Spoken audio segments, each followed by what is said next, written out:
का अड्डा। CNBC आवाज मोतीलाल ओसवाल स्टूडियो से लाइव।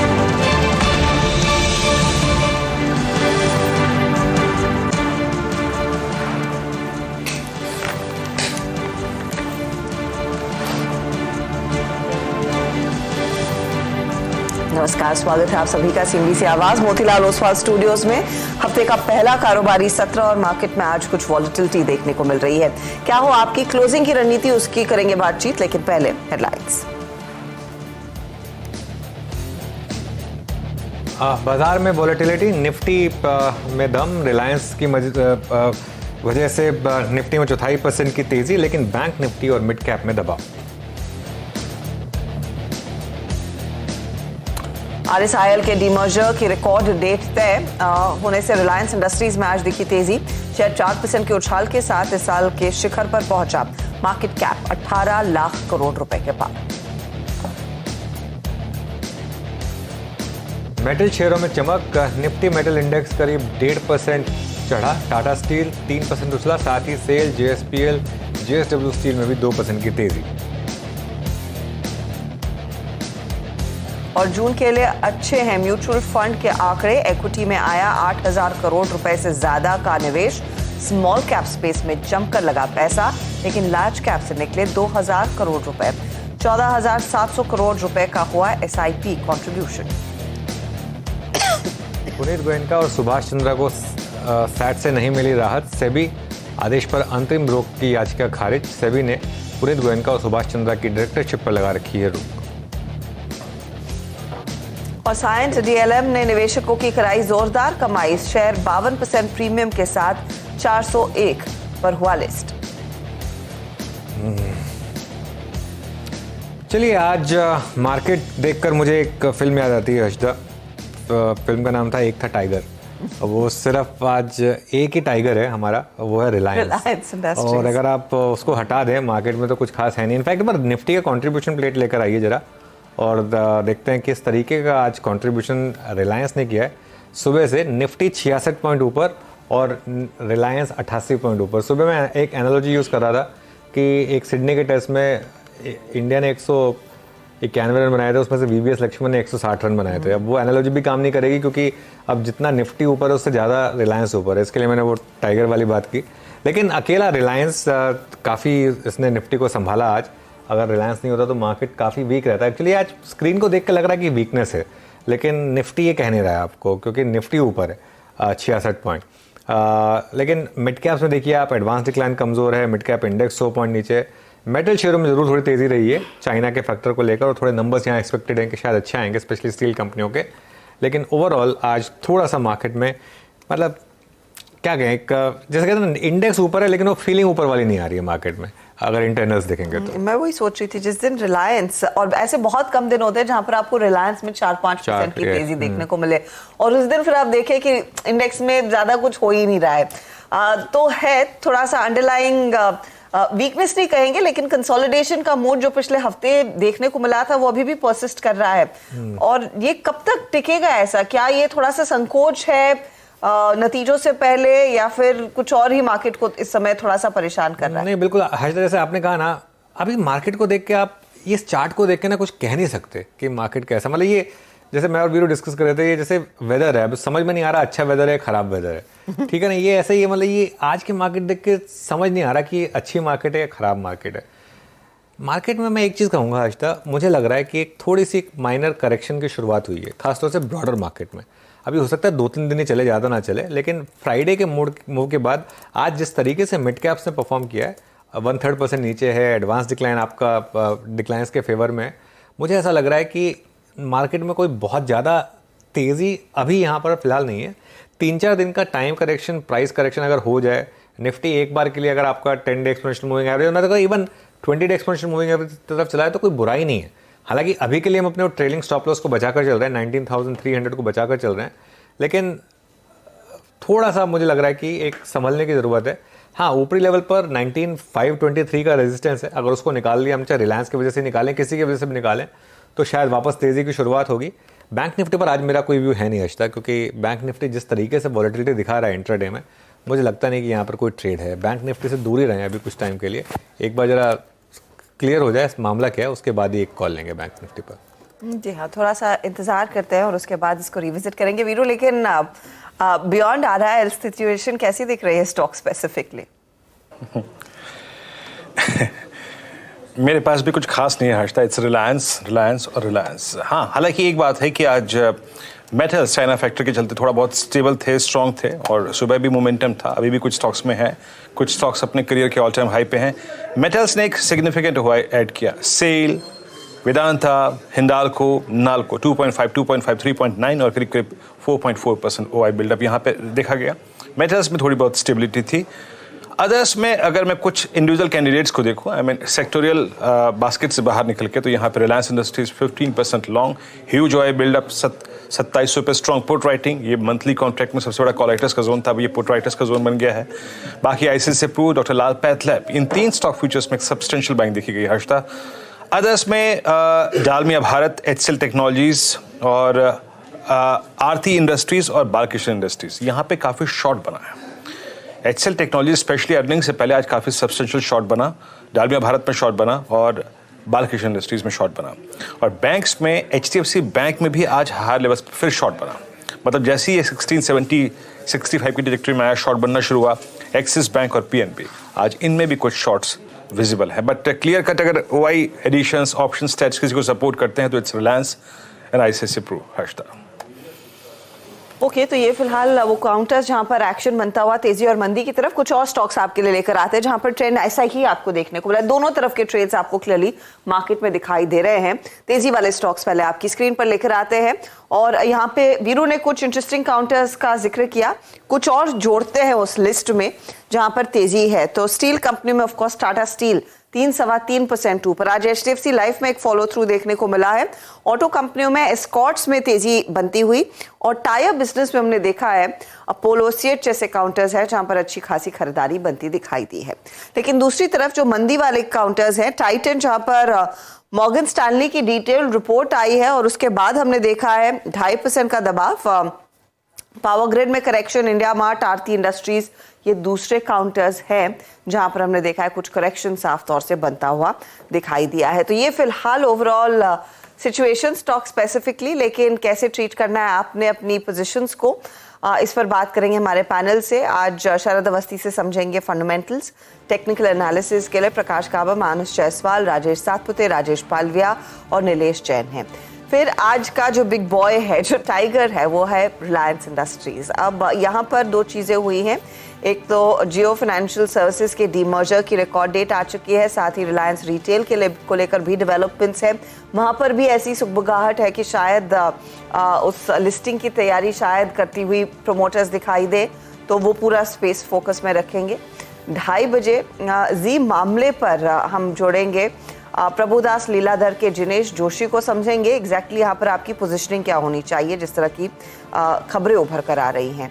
फिर 2:40 पर 4 का चौका सस्ता ऑप्शन राजेश पालविया से जानेंगे। राजेश सातपुते बताएंगे FNO का सुपरस्टार, मानस देंगे चार्ट का चमत्कार और मिड कैप फंडा शरद अवस्थी से समझेंगे। फिर तैयारी होगी नतीजों की। IT कंपनियों के नतीजे आने वाले हैं वेंसडे ऑनवर्ड्स। ओवरऑल सेक्टर से क्या एक्सपेक्टेड है? नॉर्मली Q1 एक सीजनली मजबूत क्वार्टर रहता है, लेकिन अब की बारी मैक्रोज बदल गए हैं, तो कितनी नरमी आएगी, कि क्या तैयारी होनी चाहिए, आशीष को जोड़ेंगे इस पर। और फिर बिग मार्केट वॉइस में एलेक्सा इक्विटीज के डायरेक्टर दीपन मेहता हमारे साथ होंगे। फिर 3 बजे डीलिंग रूम का जायजा लेंगे, BTST ट्रेड्स और क्लोजिंग की तरफ बढ़ेंगे। ओके, चलिए फिर एक काम करते हैं, अब अपने एक्सपर्ट्स को जुड़ना शुरू करते हैं और कॉल्स लेना शुरू करते हैं एक एक करके। आप सभी को गुड आफ्टरनून। गाबा सर बताइए इस आफ्टरनून की पहली trade. Good afternoon to you. सुबह मैंने कहा था कि मुझे लगता है कि ध्यान देना चाहिए मेटल सेक्टर से। मेटल क्षेत्र से मैंने चुना है steel authority of India. Trade करा है 89.70। इसका चार्ट मुझे पसंद है on high time frame basis. जैसे राउंडिंग बॉटम बना हुआ है उसके हिसाब से लगता है ये 95-100 ये एक जोन है, वहां तक जाना चाहिए। Matter of time. स्टॉप होगा 88, तो थोड़ा वक्त भी देंगे तो भी चलेगा, लेकिन स्टील अथॉरिटी ऑफ इंडिया लगता है पैसा बना कर देगा। ओके, तो सेल पर आपकी नजरें होनी चाहिए। 90 तो पहुंच गया, अब यहाँ से और तेजी बनती हुई दिखाई देगी। इस पर्टिकुलर ट्रेड में 3.5% का इजाफा है। मानस, गुड आफ्टरनून, आपका ट्रेड। गुड आफ्टरनून हर्षदा जी। तो देखिए मेटल क्षेत्र पे ही ध्यान है, तो टाटा स्टील पे खरीदारी करने की राय रहेगी। यहाँ पर भी एक छोटा सा करेक्शन देखने को मिला था, 20-डे मूविंग एवरेज पे स्टॉक ने सपोर्ट किया, वी शेप रिकवरी में एक फ्रेश ब्रेकआउट देखने को मिला है। तो यहाँ पर करंट लेवल्स पे आप खरीदारी कर सकते हैं। 115 रुपए के भाव चल रहे हैं कैश में, वहां पर 113 रुपए के स्टॉप लॉस से आप खरीदारी करिए। 119 रुपए तक के टारगेट आपको देखने को मिल सकते हैं टाटा स्टील में। ऑप्शन में ट्रेड लेना हो तो 115 का कॉल ऑप्शन जो कि 3 रुपए 40 पैसे के आसपास ट्रेड हो रहा है, वहां पर 2 रुपए 60 पैसे के स्टॉप लॉस से आप खरीदारी कर सकते हैं। ऊपर की तरफ 5 रुपए 75 पैसे के टारगेट सेट कर सकते हैं। ओके, मेटल्स में ट्रेड आते हुए, और प्रकाश सर का भी और मानस का भी। राजेश जी, आपके पास मेटल्स से कुछ और है? Good afternoon Anuj and good afternoon Virendra. Virendra देखिए, नज़र तो मेटल्स पे है, लेकिन सिर्फ मेटल्स पे नहीं है, कहीं और भी है। देखिए, अगर आप एक पर्टिकुलरली बात करें तो मेरी नज़र है भारत फोर्ज पे। हालांकि इसमें डिप्स आते रहते हैं, लेकिन डिप्स के बाद जिस तरह से ये रिकवर होता है वो मुझे ज़्यादा अट्रैक्ट होता है यहाँ पे। तो अगर भारत फोर्ज टेक्निकली देखें तो यहाँ पे 845 का सपोर्ट है, जो स्विंग हाई था अर्लियर दैट वाज 845। तो हमने देखा 845 के नीचे जाते ही यहाँ पे बाइंग आनी शुरू होती है। तो यहाँ पे स्टॉप लॉस मेरा डिफाइन हो गया। तो मेरा स्टॉप लॉस होगा 842, 852, 853 के रेंज में फिलहाल चल रहा है। इसे बाय करना है, मेरा टारगेट इसमें सेट है 875, 880। मुझे लगता है ये बड़े टारगेट्स के लिए भारत फोर्ज यहाँ पे जिस तरह से कंसोलिडेट कर रहा है, उसके बाद यहाँ पे एक बड़ा मूव ड्यू है। तो अगर कोई पोजीशन रखनी है, पोजीशन बनानी है, then it will be Bharat Forge. चलिए, भारत फोर्ज। चलिए, टेक्निकल कॉल्स हो गई सारी, अब शरद जी के पास चलते हैं। शरद जी, गुड आफ्टरनून। फंडामेंटली आपको क्या पसंद है? गुड आफ्टरनून जी। चंबल फर्टिलाइजर हमें लगता है काफी डिसेंट करेक्शन देख चुका है, ऊपर से वैल्यूएशन अट्रैक्टिव है।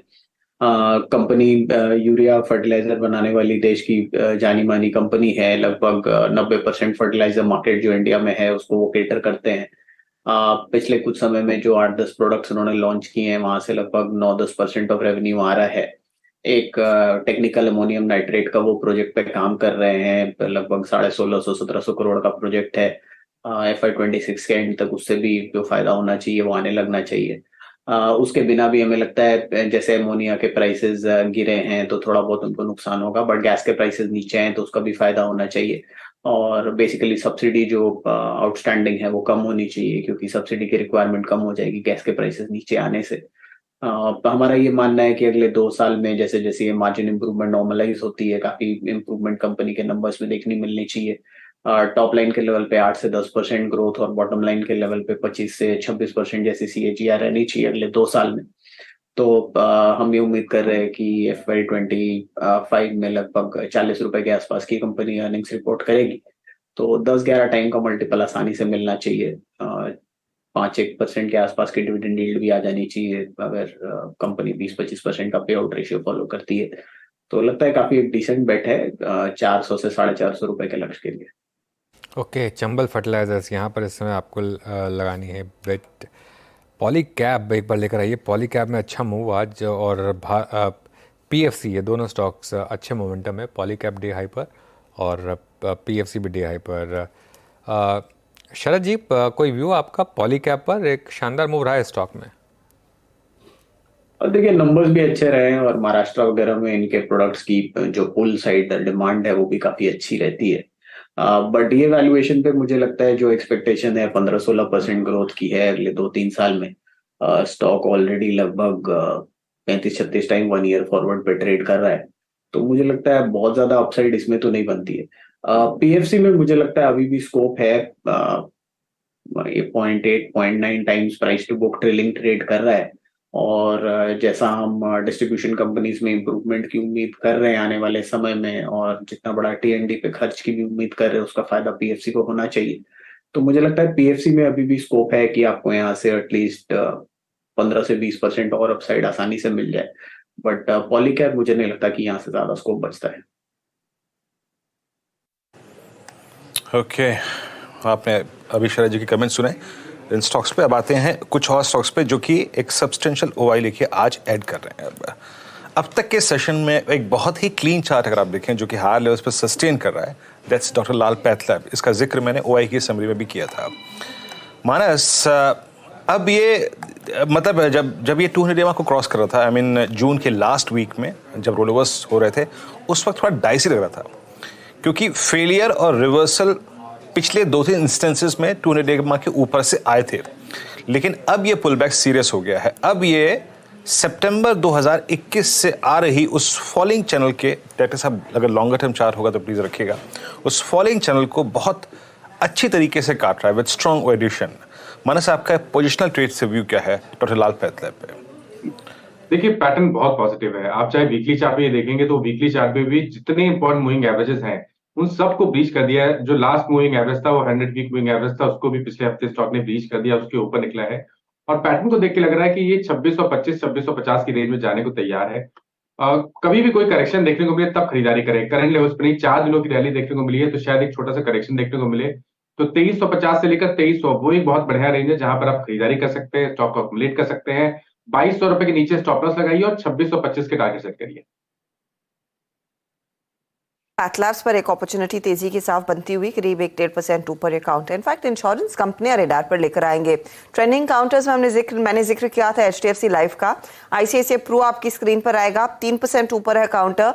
ओपन इंटरेस्ट रिलेशन यहाँ पर करीब 10-10.25% के आसपास तक का बनता दिखाई दिया है। तो इस पूरे पैक में धीरे धीरे करके फिर से निबलिंग शुरू हो गई है। पहले तो गावा साहब, ICICI प्रू पर एक बार चार्ट चेक दीजिए। 591 के आसपास ये फ्यूचर्स ट्रेड कर रहे हैं, क्या नया सौदा लिया जा सकता है? बिल्कुल ले सकते हैं, थोड़ा स्ट्रेच है लेकिन लगता है कि अपमूव मिलना चाहिए। 590 के आसपास ट्रेड कर रहा है, 600 का एक टारगेट लक्ष्य है, मेरे ख्याल से वहां तक जाना चाहिए। आज वही उसके आसपास चला गया लेकिन बाय मोड पर तो है। स्टॉप होगा 585 पर ICICI प्रू पर। 600 के लिए नेक्स्ट अटेम्प्ट हो सकता है। Yes, ICICI Pru. ICICI Pru 64 points ऊपर निफ्टी पर इस समय और अच्छे मूव्स। भारत फोर्ज पर एक कॉल आई थी आज, वो एक अच्छा मूव दिखा रहा है। उसके अलावा कुछ और स्टॉक्स जहां पर इस समय मोमेंटम है दोनों डायरेक्शंस में। एक बार जरा एक्सिस बैंक लेकर आइए। एक्सिस में आज काफ़ी समय के बाद थोड़ी वीकनेस है। मानस, एक्सिस में एक वन वे रैली रही है, आज के मूव को आप किस तरीके से पढ़ रहे हैं? देखिए, एक्सिस बैंक की जहां तक बात है यहाँ पर डेफिनेटली हमने एक बड़ा मूव देखा था, लेकिन अब पिछले करीब 3-4 हफ्ते से अगर आप देखेंगे तो 990 के आसपास स्टॉक रेजिस्टेंस फेस कर रहा है। लेकिन अभी भी कहीं पर कोई, अगर आप वीकली चार्ट देखेंगे तो कहीं कोई रिवर्सल के साइन नहीं देखने को मिले हैं। आई थिंक जब तक ये 950 के ऊपर ट्रेड करता रहे आप एक्सिस बैंक में बने रहिए। अभी भी 20 डे मूविंग एवरेज के ऊपर एक्युमुलेशन दिख रहा है तो बने रहने की सलाह रहेगी। 950 का आपको स्टॉप लॉस लगाना है। फ्रेश खरीदारी अब 980 रुपए, 981 के ऊपर जब निकले तब वहां पर आप खरीदारी करिए, क्योंकि अगर वो ब्रेकआउट देखने को मिला तो वो एक ब्लैक पैटर्न का ब्रेकआउट होगा और उसके बाद आपको कम से कम 100 रुपए का आपको एक्सिस बैंक में देखने को मिल सकता है। तो उन लेवल्स का ध्यान रखें। स्टॉक के समय थोड़ा सा ड्रैगर है, करीब 1% तक का प्रेशर। इनफैक्ट कुछ देर पहले मैं नोट कर रही थी कि किन किन स्टॉक्स की मदद मिल रही थी इंडेक्स को। तो कोटक नेशनल लेवल से कुछ रिकवरी दिखा रहा था। ICICI बैंक, HDFC, SBI में हमने देखा था कुछ रिकवरी बनती दिखाई दी थी। क्या इन चारों में कोई नया ट्रेड राजेश सातपुते आप लेने के पक्ष में है क्या? ओवरऑल निफ्टी बैंक का इंडेक्स बहुत शांत है, लेकिन ये ICICI, HDFC, कोटक, इनमें कोई मौके? I think in that case अगर कोई ट्रेड लेना है then HDFC bank looks better, क्योंकि यहाँ पे देखिए जिस तरह से ये ऊपरी लेवल से 1760 के बाद ये जो करेक्ट हुआ है पिछले, आप कह सकते हैं कि 5 दिनों में, it has landed exactly on it's 20 DMR जो करीबन 1640-1650 के ट्रेजेक्टरी में है। तो यहाँ पे जो रिस्क है पोस्ट करेक्शन वो बहुत मिनिमल है। तो यहाँ पर अगर रिस्क कम लेना है और बैंक में कुछ काम करना है देन डेफिनेटली HDFC बैंक पे नजर होगी। लेकिन यहाँ पे जो मिलेगा वो रिलीफ रैलीज मिलेंगी, और रिलीफ रैलीज कहाँ तक आ सकते हैं? मुझे लगता है 1700 तक आ सकते हैं। तो करंट लेवल से आप कह सकते हैं हर्षदा जी 40-50 पॉइंट का मूव मिल सकता है। तो अगर कुछ काम करना है then HDFC bank, stop loss होगा आपका 1640। HDFC बैंक अभी भी प्रेफर्ड चॉइस HDFC बैंक की है राजेश जी की। आज इसने 20 DMR से पुल बैक लेके 10 DMR को क्रॉस किया था, हालांकि बहुत बड़ा मोमेंटम जनरेट नहीं कर पाया। और आपकी स्क्रीन पे 1661 ऑन HDFC बैंक। अब लेके आइए कुछ ऐसे स्टॉक्स जहां पे थोड़ा सा बेस के वॉल्यूशन का या फिर ब्रेकडाउन का रिस्क है। शरद जी, पहले तो मैं आपसे एक फंडामेंटल व्यू लूंगा। आपको याद होगा टाटा स्टील ने टाटा केमिकल ने कुछ प्राइस कट्स लिए थे। प्राइसिंग प्रेशर केमिकल बास्केट में इस बार रहा है इस क्वार्टर में। SRF आपकी स्क्रीन पर आएगा 2199, ये इस वक्त क्वार्टरली लो पे ट्रेड कर रहा है। केमिकल में आपका व्यू क्या है? इस बार अर्निंग्स कितना परेशान कर सकती हैं और आप किसी सीरियस ब्रेकडाउन के रिस्क हैं इन स्टॉक्स में इन क्वार्टरली नंबर्स के बाद? SRF मतलब इस दौर का सबसे अच्छा स्टॉक था, हायर लेवल्स पर सस्टेन करा था। अब लेकिन ये 20 दिन से अपने 200 EMA के नीचे ट्रेड कर रहा है। आपका केमिकल से व्यू क्या है आपका शरद जी?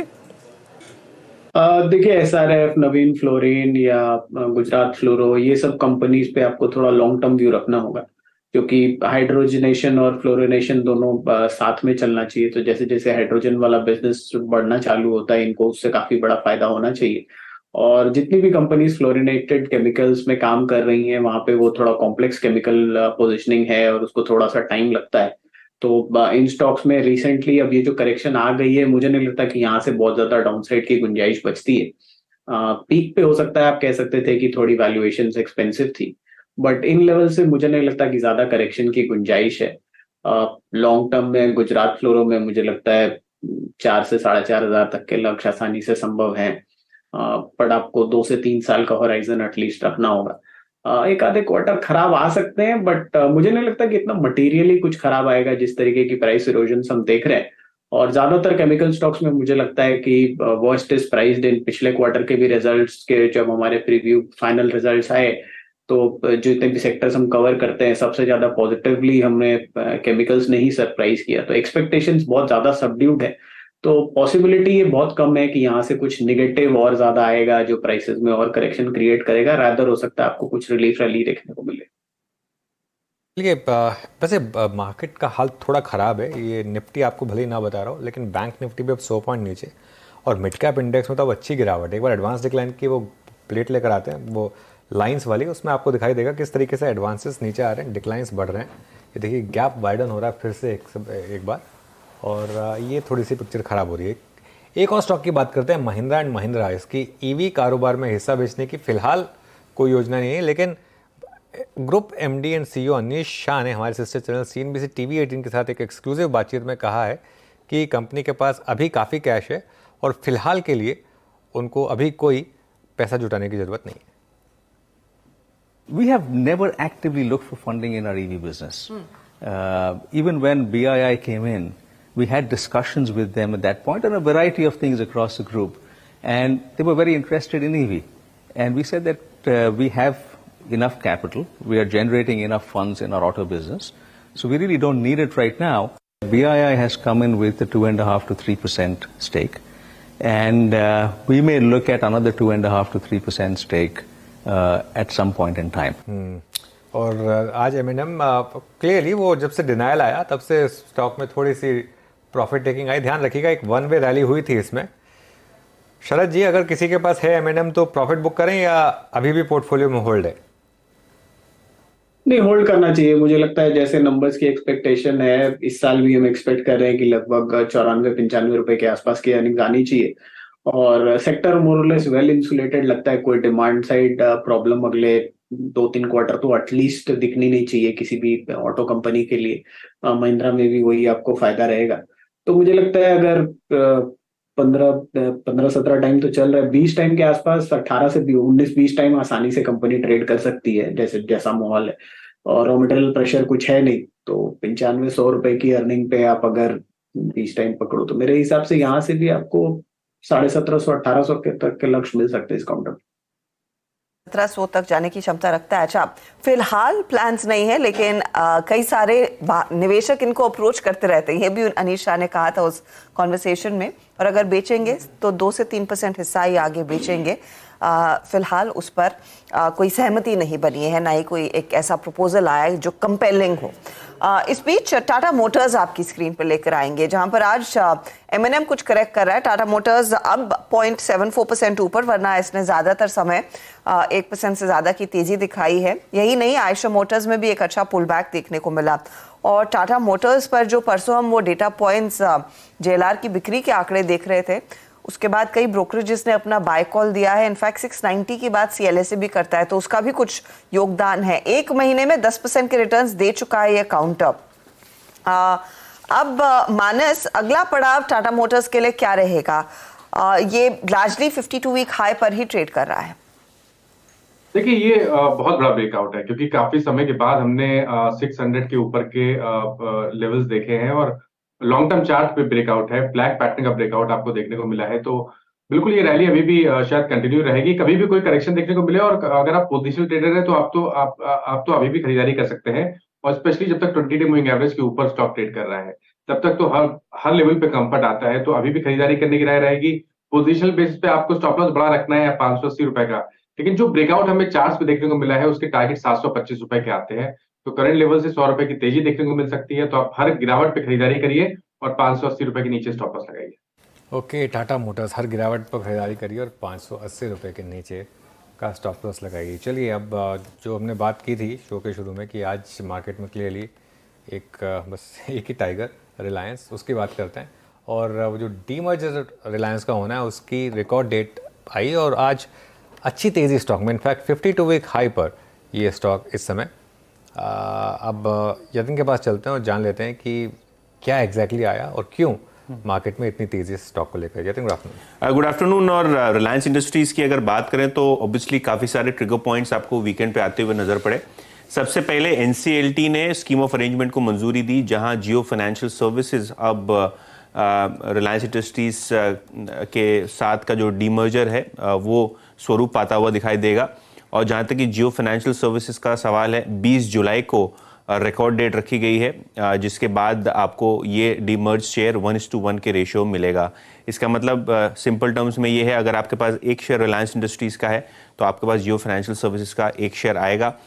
एक बात। दूसरी के ब्रोकरेजेस को लगता है कि 150 से लेकर 200 रुपए तक की पर शेयर वैल्यू है जियो फाइनेंशियल सर्विसेज में, और कहीं ना कहीं एसओटीपी वैल्यूएशन में इसका जो एनालिस्ट अंदाज लगा रहे थे वो 50-60 रुपए का लगा रहे थे। तो ये एक वैल्यूएशन जंप भी मिला है और डीमर्जर पे कंपनी की नेटवर्थ भी बहुत ज़्यादा रहेगी। इनफैक्ट बजाज फाइनेंस से लगभग दुगनी या 1.5 गुनी आपको नेटवर्थ होती हुई दिखाई पड़ सकती है जियो फाइनेंशियल सर्विसेज की। और अगर आप 5-6% इस पर लेवरेज लगा दे जो हाई ग्रोइंग कंपनीज लगाती हैं तो ग्रोथ की अपॉर्चुनिटीज़ काफ़ी सारी मिल सकती हैं, ऐसा एनालिस्ट लोगों का मानना है। लगभग 1300 करोड़ डॉलर्स के आसपास की नेटवर्थ इस पर्टिकुलर कंपनी में आती हुई नजर पड़ेगी। ये एक ट्रिगर रहा। दूसरा ट्रिगर जेपी मॉर्गन के हिसाब से डीलिस्टिंग का है, जो एक प्रकार की प्राइवेट मार्केट में जो पब्लिक शेयर होल्डर्स हैं उनसे रिलायंस इंडस्ट्रीज एक फिक्स दाम पे शेयर्स वापस खरीद लेगा और इससे जो है रिलायंस रिटेल की अनलॉकिंग हो सकेगी, ऐसा जेपी मॉर्गन का मानना है। 2960 के टारगेट के साथ यहाँ एक ओवरवेट रेटिंग है। तो दो की ट्रिगर, एक तो जियो फाइनेंशियल सर्विसेज का लिस्टिंग और कहीं ना कहीं ये जो रिलायंस रिटेल की शेयर बायबैक की अनाउंसमेंट है, जहाँ वो रिटेल शेयर होल्डर से या छोटे शेयर होल्डर से अपना हिस्सा ले लेंगे एक फिक्स प्राइस पे। यहाँ भी आपको थोड़ा बहुत ट्रैक्शन आता हुआ दिखाई पड़ रहा है, क्योंकि इंडिकेट करता है कि शॉर्ट टर्म में शायद यहाँ भी वैल्यू अनलॉकिंग हो सकती है। तो रिलायंस पे अगर आप देखें पूरा का पूरा प्रक्रिया जो इस डीमर्जर की आपने समझी। रिलायंस इंडस्ट्रीज आपकी स्क्रीन पे इट्स 2745 माफ कीजिएगा। याद रखिएगा इस खबर का एनालिसिस यतिन कर रहे थे। हाउस व्यूज जेपी मॉर्गन द्वारा आप देख रहे हैं। करीब 2960 के सुबह भी हमने ये रिपोर्ट का डिस्कशन किया था। ये पूरी खबर आप देख रहे हैं स्क्रीन पर और न्यूज़ फ्लो के आधार पर इस खबर को हम डिस्कस कर रहे हैं। इस चैनल का स्वामित्व प्रबंधन रिलायंस इंडस्ट्रीज होल्ड करते हैं। लेकिन मैं कुछ स्टैट्स रखता हूँ आपकी स्क्रीन पर, याद रखिएगा सिर्फ स्टैट्स रख रहा हूँ।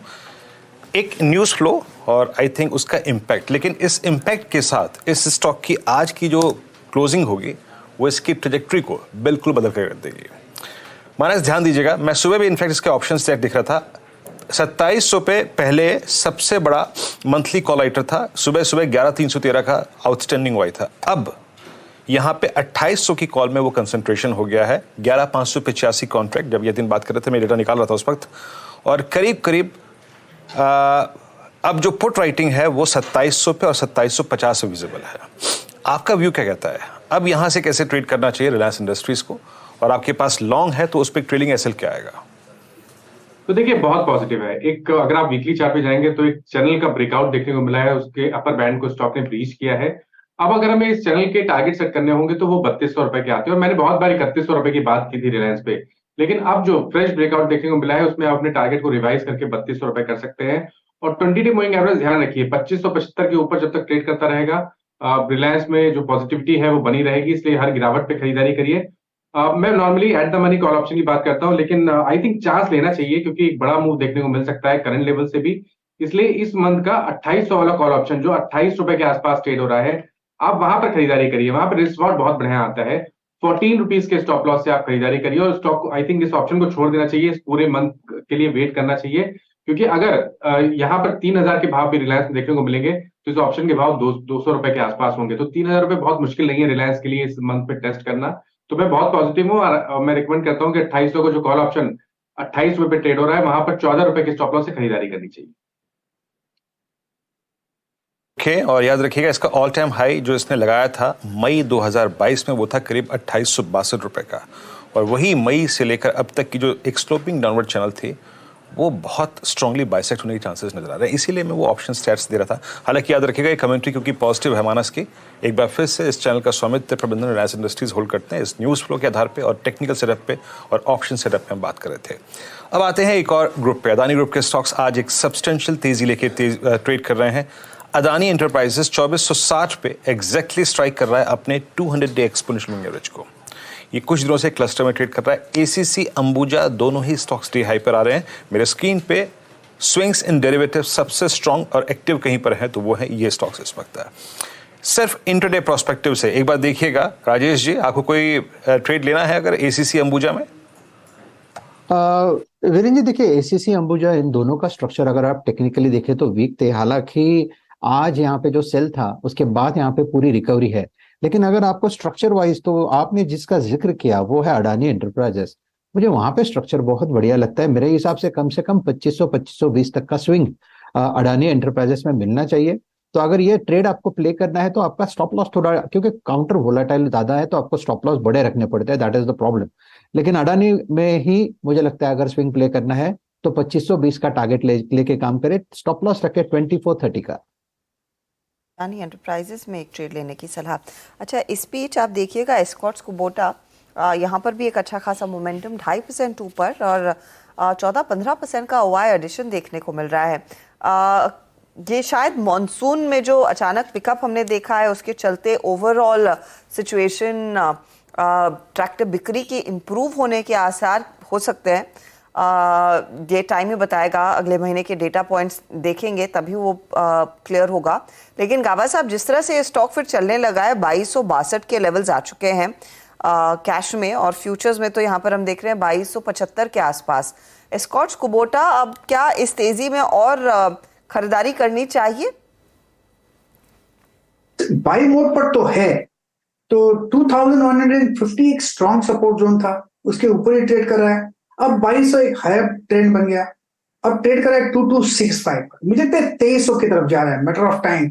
ये पर कहीं पर भी वीकनेस नहीं है, 2 बार 3 बार वीकनेस आती है लेकिन वो एब्जॉर्ब हो जाती है। वो कह सकते हैं कि साइडवेज करेक्शन और टाइम वाइज करेक्शन। लेकिन Escorts is a buy on dips, yes buy करना चाहिए एस्कॉर्ट्स, बाय ऑन डिप्स। कुछ स्टॉक्स की बात कर लेते हैं एक बार। पहले सीमेंट स्टॉक्स लेकर आइए, अंबुजा सीमेंट और एसीसी खास तौर से, इन दोनों स्टॉक्स में एकदम से तेजी आई। और जेके सीमेंट ये भी डे हाई पर इस समय, अंबुजा सीमेंट डे हाई पर, एसीसी डे हाई पर और जेके सीमेंट डे हाई पर। उसके अलावा एक बहुत interesting move, Shriram finance day high पर लेकिन चोलामंडलम डे लो पर। श्रीराम फाइनेंस में एकदम से शार्प सर्ज आया, स्टॉक करीब अब 0.5% ऊपर, लेकिन लोअर लेवल से अच्छी रिकवरी। दूसरी तरफ चोला का एक बार चार्ट लेकर आइए, चोलामंडलम इन्वेस्टमेंट के नाम से। हाँ, ये देखिए, ये स्टॉक इस समय डे लो पर करीब 2.5% नीचे ये स्टॉक का। मानस, चोला पर क्या व्यू होगा? एक काफ़ी स्ट्रेंथ थी स्टॉक में, अभी इस करेक्शन में क्या बाय होगा वापस या अब छोड़ दें इस ट्रेड को? नहीं, मैं समझता हूँ कि ये एक छोटा सा करेक्शन है और शायद करेक्शन थोड़ा डीप और हो जाए, 1140 या 1135 तक के भाव देखने को मिल सकते हैं। लेकिन यहाँ पर अभी भी जो स्टॉक का अंडरटोन है वो बहुत बुलिश बना हुआ है अनुज जी, और जब तक 20 मूविंग एवरेज के ऊपर ट्रेड करता रहेगा तब तक तो पोजिशनल बेसिस पे आप बिल्कुल बने रह सकते हैं। तो मेरी राय तो यही रहेगी कि अगर किसी के पास लॉन्ग पोजीशन है तो 1120 के स्टॉप लॉस से आप यहाँ पर बने रहिए।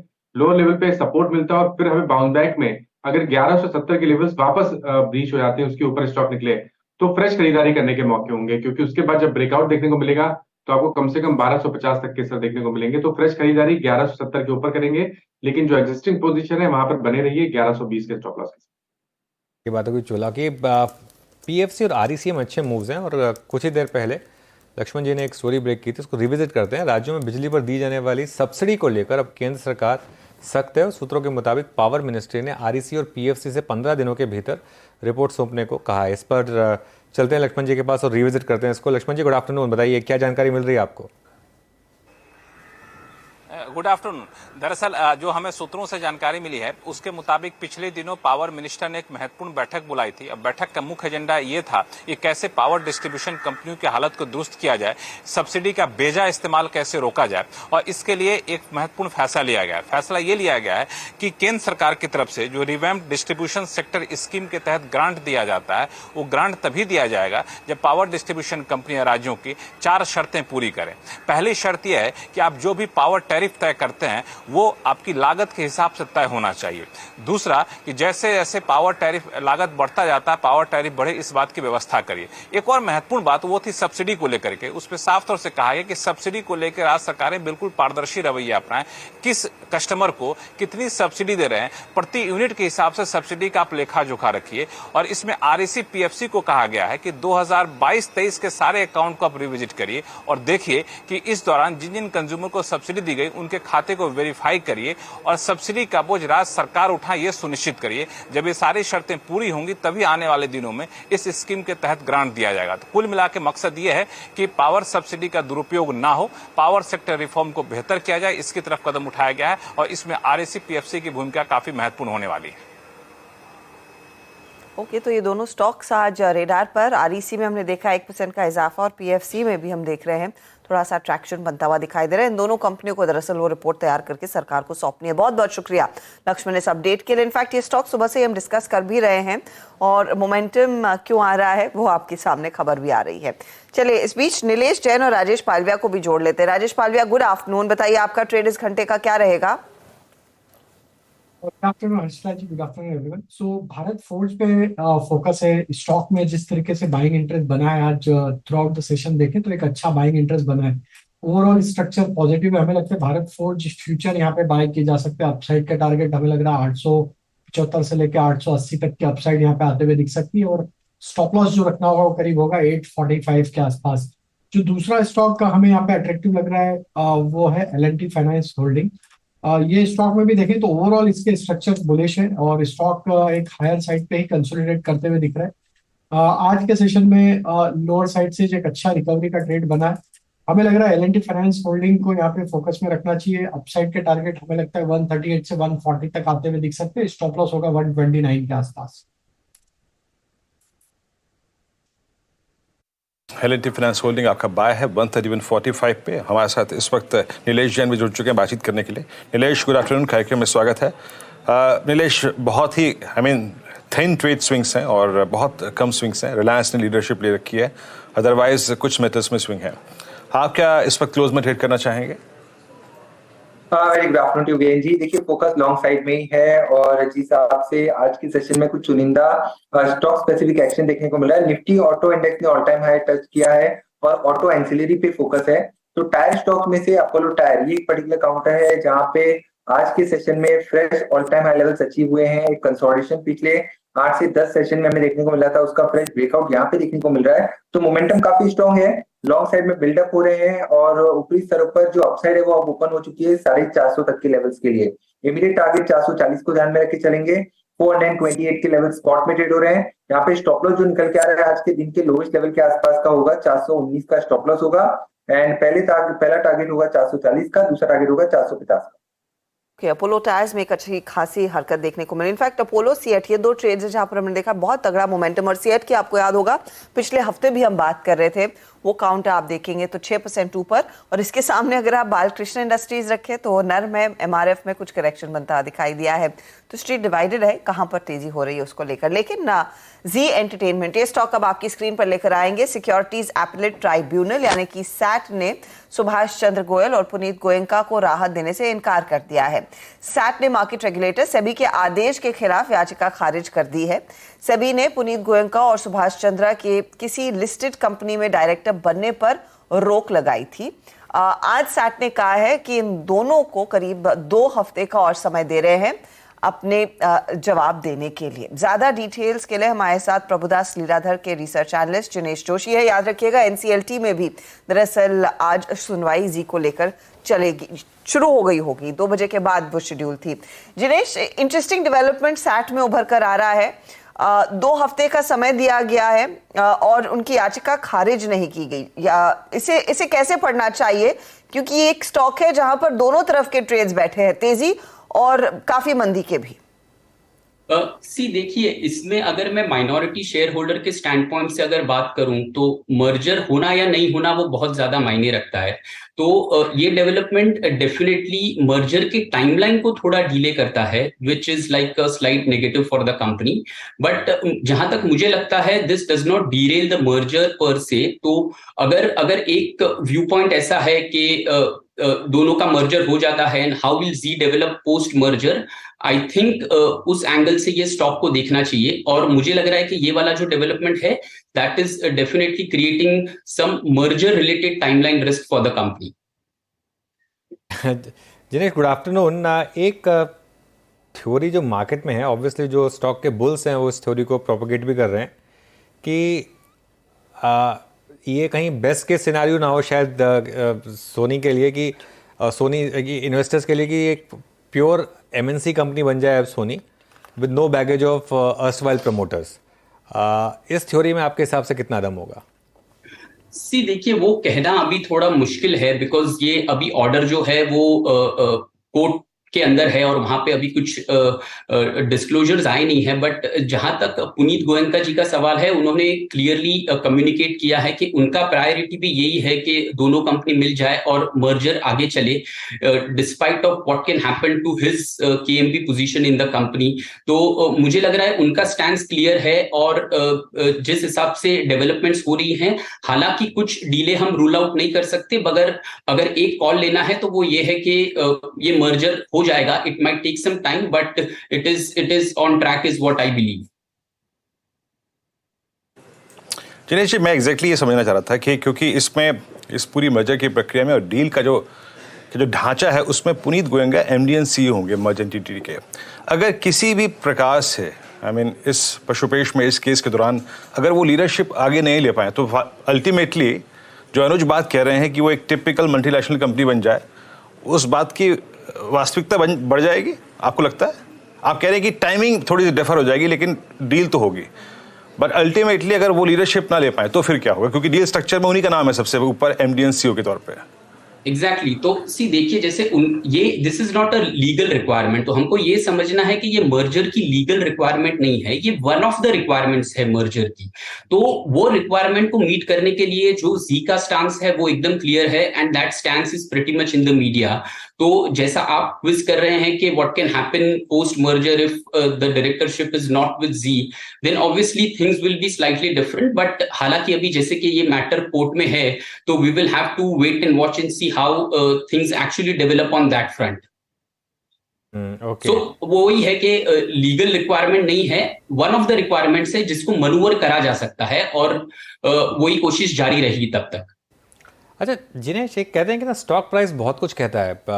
टेक्निकली अगर जी सोनी की डील को हम देखें तो शेयर एक्चुअली 300 रुपये पर होना चाहिए था, लेकिन ये 200 रुपये पर ही स्ट्रगल कर रहा है। तो क्या मार्केट को अभी भी एक रिस्क फैक्टर है कि ये डील शायद ना कंज्यूमेट हो? ये क्या एक रिस्क फैक्टर है? देखिए, अगर आप मुझे पूछे तो मुझे लग रहा है कि ये जो अभी नियर टर्म वीकनेस जी के स्टॉक प्राइस में है वो उसके फंडामेंटल्स से रिलेटेड है। अगर आप उसका 4Q का नंबर्स देखें तो EBITDA मार्जिन 7% के आसपास था, which was perhaps the lowest ever which they have reported so far. और 1Q के नंबर्स भी इशारा कर रहे हैं कि मार्जिन में थोड़ी वीकनेस है, ओवरऑल एड एनवायरमेंट भी थोड़ा वीक है, इसीलिए उनकी एड रेवेन्यूज में भी पिकअप नहीं आ रही है। थोड़ा NTO 3.0 को लेके भी there are certain pricing related issues जो पहले थे और अभी सॉर्ट आउट हो चुके हैं, तो वहां पे आपको थोड़ी ग्रोथ दिख सकती है। तो मुझे लग रहा है कि अभी जी में जो थोड़ा नेगेटिव डेवलपमेंट है वो अर्निंग्स को लेकर है, और जो मार्केट है वो परहैप्स होप कर रहा है कि merger will go through, because that is the key री रेटिंग ट्रिगर अगर मैं जी की बात करूं तो। और near term weakness I think is more earnings related rather than the deal not consummating, if you were to ask me. बिल्कुल समझ गए आपकी इस बात को। थैंक यू सो मच आज हमारे साथ जुड़ने के लिए और अपना व्यू शेयर करने के लिए। तो ये बात हो गई जी एंटरटेनमेंट की। अनुज, मेरे को ना YouTube का वो गाना याद आ रहा था जब जिनेश कह रहे थे विद और विदाउट यू मर्जर होना है, चाहे उसमें पुनीत गोयनका CEO के पद पर आए या नहीं आए। हाँ मर्जर मतलब देखिए एक्चुअली इशू क्या है, ये मर्जर ना सबकी मजबूरी भी है मोर देन एनीथिंग एल्स, और खासतौर से सोनी के लिए क्योंकि अब एक चीज़ आप मान के चलिए हर्षदा, मैंने तो अपने घर से केबल कनेक्शन पता नहीं कब से कटवा लिया, मेरे ख्याल से आप भी नहीं यूज़ करते होंगे केबल, ठीक है। TV, cable TV is dead, ये मतलब is going to be dead नहीं, इज डेड, ठीक है। यहाँ पर गेम है सारा सिर्फ OTT का। अच्छा, सोनी लिव के पास कुछ अच्छे प्रोडक्ट्स हैं, सोनी लिव के पास एक तो एशेस थे जैसे फॉर एग्जांपल, स्पोर्ट्स में उनके पास थोड़े उससे अच्छे प्रोडक्ट्स हैं, और उसके अलावा उनके कुछ सीरीज अच्छी रही हैं, जैसे वो स्कैम 1992 आई थी, रिसेंटली भी उनकी 1-2 सीरीज अच्छी की थी। जी जो डिसरप्टर था, ओरिजिनल डिसरप्टर था, अब उसके साथ डिसरप्शन हो गया। तो जी ने सबसे पहले सबको खदेड़ा था उसमें, लेकिन जी सबसे पहले खदेड़ा गया यहाँ पे। अब इशू यहाँ पर क्या है, हॉटस्टार, नेटफ्लिक्स और ये आपका जियो जो वूट जियो सिनेमा के पास एक सबसे हॉटेस्ट प्रॉपर्टी आज की डेट में वो है IPL, ठीक है। लेकिन एक्स ऑफ IPL वो जो 2 महीने IPL चलता है, उसके बाद क्या, उसके बाद उनके पास भी कुछ है, तो वो भी एक एक्सपेंशन के लिए सोच रहे हैं, ठीक है।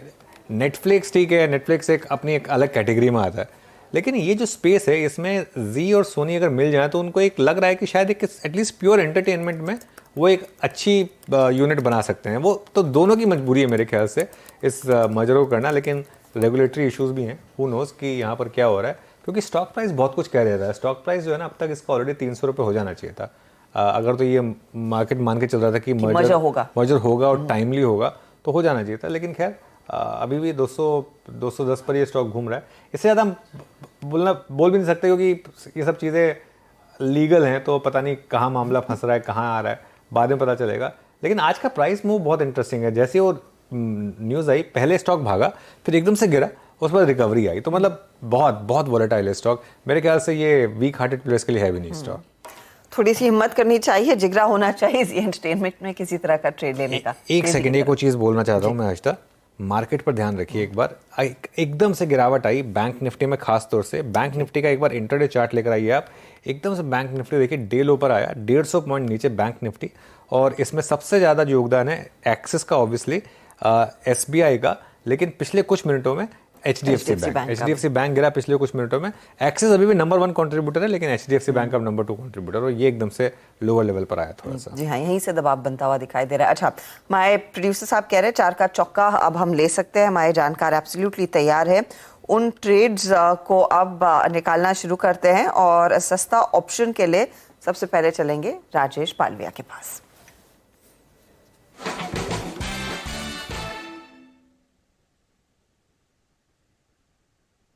सस्ता ऑप्शन या सो हर्षदा जी, जो नजर है वो है एस्कॉर्ट पे।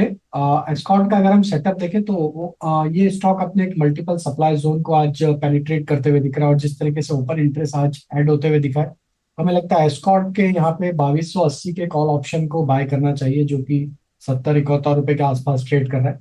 हमें लगता है एस्कॉर्ट में जो फॉर्मेशन बने, ये स्टॉक अब 2350 की तरफ बढ़ते हुए दिखेगा, तो इस कॉल ऑप्शन के टारगेट हम प्रोजेक्ट कर रहे हैं जो आ सकते हैं करीब 95 से 100 तक की अपसाइड इस कॉल ऑप्शन में आते हुए दिख सकती है। स्टॉप लॉस जो रखना होगा वो करीब होगा 58 रुपीज के आसपास। तो एस्कॉर्ट का 2280 के स्ट्राइक का कॉल ऑप्शन बाय करने की सलाह। ओके, एस्कॉर्ट्स आप पिक कर रहे हैं लॉन्ग साइड पे, और बारिश का पूरा मजा एस्कॉर्ट्स उठाता हुआ। इट्स 2272। एक बात कहनी थी मुझे यहाँ पर, यस, ये अब CY23 के सबसे हाईएस्ट क्लस्टर पे आके ट्रेड करता हुआ एस्कॉर्ट्स इस वक्त सुपर स्विंग देता हुआ। आगे चलते हैं नेक्स्ट ट्रेड के लिए राजेश सतपुते जी के पास। आज का एफएनओ सुपरस्टार है राजेश जी, क्या पिक करेंगे आप? था एस्कॉर्ट्स, आज राजेश जी का और मेरे तीनों ट्रेड इनफैक्ट सेम ही होने वाले लगता है। तो देखिए, बाय ट्रेड रहेगा Larsen and Toubro finance, L&T finance में।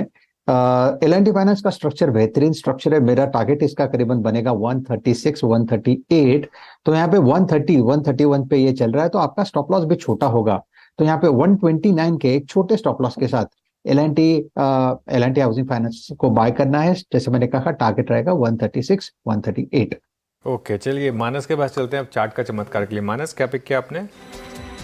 तो देखिए, एक बहुत ही इंटरेस्टिंग चार्ट है अनुज जी, और वो SBI कार्ड का है, जहां पर 4 हफ्ते में हमने 100 रुपए का करेक्शन देख लिया। ऊपर से 935 के आसपास के हाईज थे, और नीचे 825 के लोज बने आज।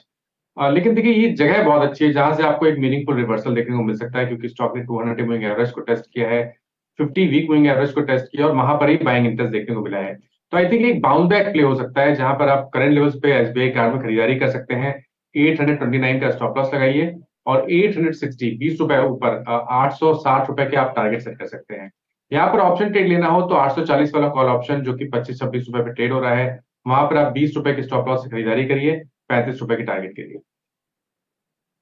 में एक अपॉर्चुनिटी क्लियरली तेजी की बनती हुई साफ दिखाई दे रही है। अच्छा, अब शरद आपकी बारी, बताइए मिड कैप फंडा। जी, हमारा मिड कैप फंडा है Sterling Wilson Solar, SW solar.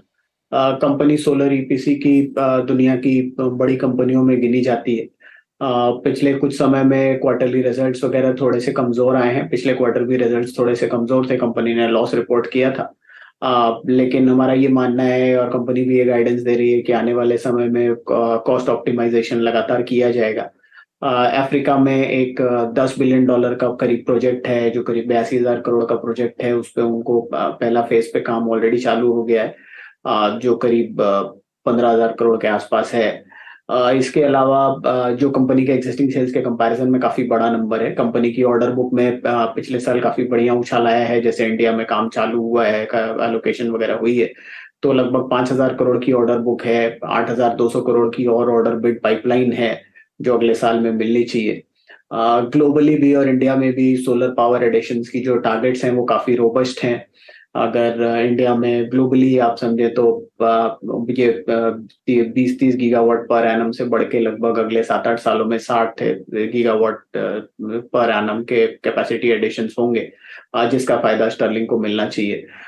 Reliance new energy ने 40% हिस्सेदारी इस कंपनी में खरीदी थी कुछ समय पहले। हमारा ये मानना है कि इस क्वार्टर ऑनवर्ड्स आपको लगातार इंप्रूवमेंट देखना चाहिए। डेट का जो ओवरहैंग है वो भी काफी कम होना चाहिए। कुछ इनके इंडेमनिटी रिसीवेबल्स हैं वो आने चाहिए, जिसकी वजह से डेट कम होना चाहिए। और ऑपरेशनल जो ग्रोथ है वो काफी स्ट्रांग रहनी चाहिए। तो अगले 2 साल में टॉप लाइन बॉटम लाइन में काफी स्ट्रांग एडिशन होनी चाहिए। हमारा ये मानना है कि अगले 2 साल में अर्निंग्स बढ़ के 75-80 रुपए के आसपास हो सकती हैं। एक मल्टीबैगर आइडिया की तरह हम इसको ट्रीट कर रहे हैं। हमें लगता है 10-12 टाइम तो आसानी से मिल जाना चाहिए। तो 900 रुपए के लक्ष्य के हिसाब से स्टर्लिंग विल्सन सोलर। ओके, चलिए Stirling and Wilson solar.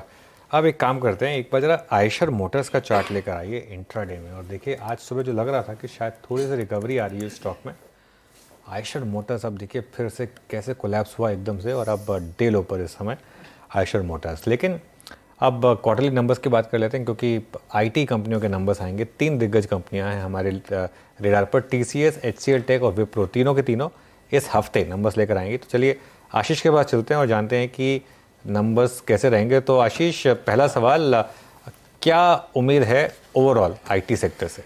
Quarter 1 के नंबर्स आने हैं, और हर साल हम लोग कहते थे क्वार्टर 1 यानी कि आईटी कंपनीज के लिए सीजनली सबसे स्ट्रॉन्ग तिमाही। इस बार मामला गड़बड़ाएगा। इस बार जो क्वार्टर 1 का परफॉर्मेंस होगा वो कमजोर देखने को मिलेगा। इनफैक्ट अगर हिसाब लगाएं तो पिछले 10 सालों में, पिछले 1 दशक में Q1 का परफॉर्मेंस इतना कमजोर देखने को नहीं मिला। बस एक चीज हटा दीजिएगा, Q1 FY21, वो कोविड जब आया था उसके बाद वाली तिमाही, वो तो खैर अलग ही कहानी थी। उसको हटा दूं तो 10 साल में इस तरह की कमजोर ग्रोथ आईटी कंपनीज डिलीवर नहीं करी अब तक। और जो टियर 1 आईटी कंपनीज है, एक्सपेक्टेशन है कि -2.2 से लेकर +1% के आसपास कांस्टेंट करेंसी ग्रोथ तिमाही दर तिमाही डिलीवर करेगी। क्यों वीक होगी परफॉर्मेंस, ये अगला सवाल होना चाहिए। भैया जो डिस्क्रिशनरी स्पेंड्स है, डिस्क्रिशनरी मतलब जो बहुत एसेंशियल नहीं है, जो कंपनी के लिए कोर नहीं है, वो डिस्क्रिशनरी स्पेंड्स में क्लाइंट्स कटौती कर रहे हैं क्योंकि अनसर्टेन एनवायरनमेंट है। लगातार प्रोजेक्ट्स के डिफर करे जा रहे हैं। जो प्रोजेक्ट मिले हुए उनके रैंप अप्स में डिले देखने को मिल रहे हैं, या कई प्रोजेक्ट्स में कैंसिलेशंस तक अनाउंस हो चुके हैं। तो जो डील पाइपलाइन जो धीमी पड़ रही है, कन्वर्जन जो धीरा पड़ रहा है, वो वॉल्यूम्स को इंपैक्ट करेगा इस क्वार्टर में। और एक और चीज, मार्च 23, इससे पिछला क्वार्टर जो था Q4 FY23 वाला, उसमें जो प्रोजेक्ट कैंसिलेशंस हुए थे या पोस्टपोन हुए थे, कहा जाता है उनमें से ज्यादातर प्रोजेक्ट्स अब तक haven't seen the light of the day, यानी अब तक कामकाज उन प्रोजेक्ट्स पे शुरू ही नहीं हुआ, अटके पड़े हुए हैं। तो अगला सवाल फिर ये तो क्वार्टर 1 की कहानी थी, आगे की तस्वीर कैसी रह सकती है? लार्जली सब मान रहे हैं कि आउटलुक म्यूटेड रहने वाला है। जो FY24 की गाइडेंस जिन जिन कंपनी से दे रखी है या कमेंट्री दे रखी है, उस गाइडेंस के टॉप एंड को मीट करना इस बार चैलेंजिंग होने वाला है। शायद FY24 के ग्रोथ एस्टिमेट सारी आईटी कंपनीज टोन डाउन करती हुई नजर आए। एक बात ध्यान रखिएगा, एक्सेंचर के नंबर्स कुछ दिन पहले आए थे, एक्सेंचर के नंबर्स देख के लग नहीं रहा कोई भी इमीडिएट डिमांड रिवाइवल एक्सपेक्ट किया जाना चाहिए ग्लोबली आईटी कंपनीज के लिए। नजर कहां रहेगी फाइनली? जब परफॉर्मेंस की एक्सपेक्टेशन पे खड़ा हुआ हूं मैं, डिमांड एनवायरमेंट चैलेंजिंग है, तो उसमें क्या चेंजेस हुए लास्ट कमेंट्री से इस कमेंट्री के बीच में? Q2 और इस साल का H2 जो है उसकी पिक्चर कैसी पैन आउट हो रही है, कमेंट्री कैसी है, वहां पे अपडेट्स कैसे हैं, और इसके अलावा जो टोन डाउन कर रहे हैं अगर ग्रोथ एस्टिमेट्स तो क्यों, और क्या तस्वीर उभर रही है, ये सब बड़ा इंपॉर्टेंट होने वाला है इस Q1 के नंबर्स में। तो इस पर्टिकुलर क्वार्टर में हिस्ट्री थोड़ी सी बदलेगी। जो सीजनली सबसे मजबूत क्वार्टर रहता है उस पर काफी सारे काले बादल है और वो मैक्रो एनवायरनमेंट से उभर कर आ रहे हैं। ऐसी स्थिति में आशीष फिर 3 दिग्गज जो इस हफ्ते अपने नतीजे पेश करेंगे और उसके बाद 20 तारीख को इन्फोसिस आएगा और फिर टेक महिंद्रा फॉलो करेगा। तो ये completely it's been spinned on its head, क्योंकि किसी को अपेक्षा नहीं थी कि HCL टेक इतने जल्दी नतीजे पेश करेगा। एक्सपेक्ट क्या करें? पहले तो कैलेंडर जो हर्षदा मेंशन करिए, नंबर्स आने वो लोग कैलेंडर स्क्रीन पर रख देता हूं। परसों से ही रिजल्ट सीजन का आगाज हो जाएगा जब कोई HCL टेक कोई टीसीएस अपने तिमाही नंबर्स घोषित करेगा। क्या एक्सपेक्टेड है कांस्टेंट करेंसी में? कांस्टेंट करेंसी सब ब्रोकरेजेस वही देखते हैं, एनालिस्ट वही देखते हैं, जिसमें फॉरेन करेंसी के फ्लक्चुएशंस फैक्टर नहीं करे जाते। लाइए जरा ग्रोथ की प्लेट। कांस्टेंट करेंसी में TCS इस बार 0.2%, इन्फोसिस 0.7% ग्रो करेगा, यानी कि TCS इन्फी को भी पिछड़ता हुआ नजर आएगा। इस तरह की म्यूटेड परफॉर्मेंस होगी। खैर टियर 1 में सबसे कमजोर परफॉर्मेंस फिर से किसी विप्रो की नजर आएगी, -2.2, पर इन्होंने -1 से -3% की गाइडेंस ऑलरेडी दे रखी थी। सबसे कमजोर परफॉर्मेंस इनका, और जिसने एक्चुअली बिगुल बजाया था आईटी रिजल्ट्स का, HCL टेक सरप्राइज किया था, सबसे बेहतर परफॉर्मेंस उसकी होनी है। कांस्टेंट करेंसी में 1% का उछाल, इसलिए मैंने कहा था -2.2 से 1% टियर 1 का परफॉर्मेंस होगा। अच्छा, जब नंबर्स की बात करूं तो एक चीज जिसके नंबर्स अभी नहीं आने लेकिन सबसे इंपॉर्टेंट होता है इन्फोसिस, उसकी गाइडेंस, वो तस्वीर प्रेजेंट करती है। इसीलिए आज भी हम कहते हैं इन्फोसिस बैरोमीटर है आईटी का। इन्फोसिस की गाइडेंस को लेकर स्ट्रीट डिवाइडेड है। कुछ ब्रोकरेजेस जैसे कि जेपी मॉर्गन, एक्सिस कैपिटल मानते हैं जो गाइडेंस पूरे साल का दिया था कांस्टेंट करेंसी का 4 से 7% ग्रोथ का, जस के तस रखेंगे, छेड़छाड़ नहीं करेंगे। और बाकी सारी ज्यादातर ब्रोकरेजेस कह रही हैं इन्फी अपनी गाइडेंस को लोअर कर सकता है। HDFC सिक्योरिटीज, कोई जेफरीज, कोई ICICI सिक्योरिटीज कह रहे हैं वो जो 4 से 7% का बैंड है उसका अपर एंड रिड्यूस हो जाएगा, 4 से 6% की शायद ये बात करते हुए नजर आए। तो ये देखना है इन्फी गाइडेंस रिटेन करता है या 100 बिप्स रिड्यूस करता है। हाँ, having said that, IT sector के वैल्यूएशंस ध्यान रखें जहां खड़े हैं 5 साल के औसत और 10 साल के हिस्टोरिकल एवरेजेस के बीच में कहीं है। तो ब्रोकरेजेस अपनी रिपोर्ट्स में जो भी आई है ना, बहुत सिलेक्टिव है स्टॉक सिलेक्शंस को लेकर, और ब्रोकरेजेस ये भी कह रही हैं कि ग्रोथ अभी भी प्रीमियम कमांड करेंगी वो मिड कैप आईटी कंपनीज, जहां पे शायद growth premium 500 basis point vis-a-vis tier 1 आपको नजर आएगा। तो रखिएगा उनको रडार पे। आशीष, बहुत बहुत शुक्रिया इन सब कंपनियों पर एक प्रीव्यू देने के लिए। एक काम करते हैं, एक छोटा सा ब्रेक लेंगे और ब्रेक के बाद दीपन मेहता को जोड़ेंगे।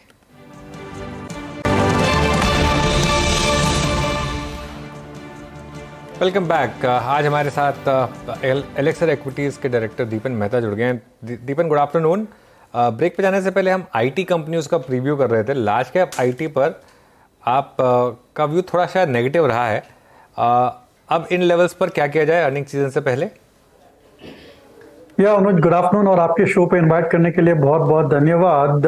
आई थिंक काफी हद तक जो आईटी कंपनीज के रेवेन्यू सबड्यूड होंगे, प्रॉफिटेबिलिटी भी थोड़ी नेगेटिव आ सकती है। ये ज्यादातर डिस्काउंट हो चुका है और कई इन्वेस्टर्स है they are focusing more and more on mid cap IT stocks, और वहां पर देखने की बात ये रहेगी कि are they able to sustain at least mid teens type of growth rates और नॉट, क्योंकि मेरे ख्याल से वहां पर भी कुछ नेगेटिव सरप्राइजेस आ सकती है। तो ये जो तिमाही रहेगी बहुत ही चैलेंजिंग रहेगी, this one as well as the next one बहुत चैलेंजिंग रह सकती है आईटी स्टॉक्स के लिए। और इस लेवल पर मैं निवेश तो करना नहीं चाहूंगा, पर अगर कुछ अपॉर्चुनिटी मिली तो I think definitely one can go a bit light in IT from a trading perspective.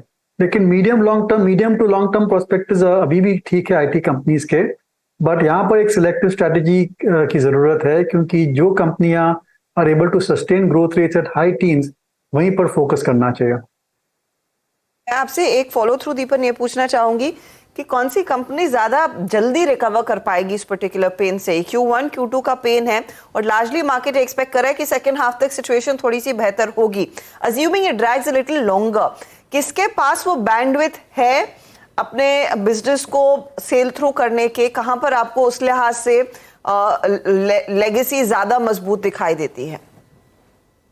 ये देखिए कहना बहुत मुश्किल है, बट जैसे कि जो स्पेशलाइज्ड कंपनीज है which are focused on specific verticals, जैसे कि KPIT है, टाटा एल्क्सी है, पर्सिस्टेंट सिस्टम्स है, I think they may be able to still get away with decent growth rates. उनकी वैल्यूएशन बहुत ज्यादा है, इसलिए रिस्क रिटर्न प्रोफाइल अपने फेवर नहीं करता है। तो मेरे ख्याल से I think earning season is round the corner, let's just wait and watch.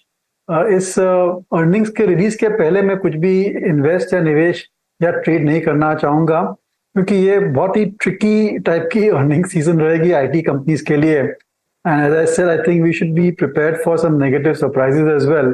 तो ये ध्यान में रखते हुए I would like to be a bit underweight, be a bit cautious in IT and not make any specific expectations or recommendations at this point of time.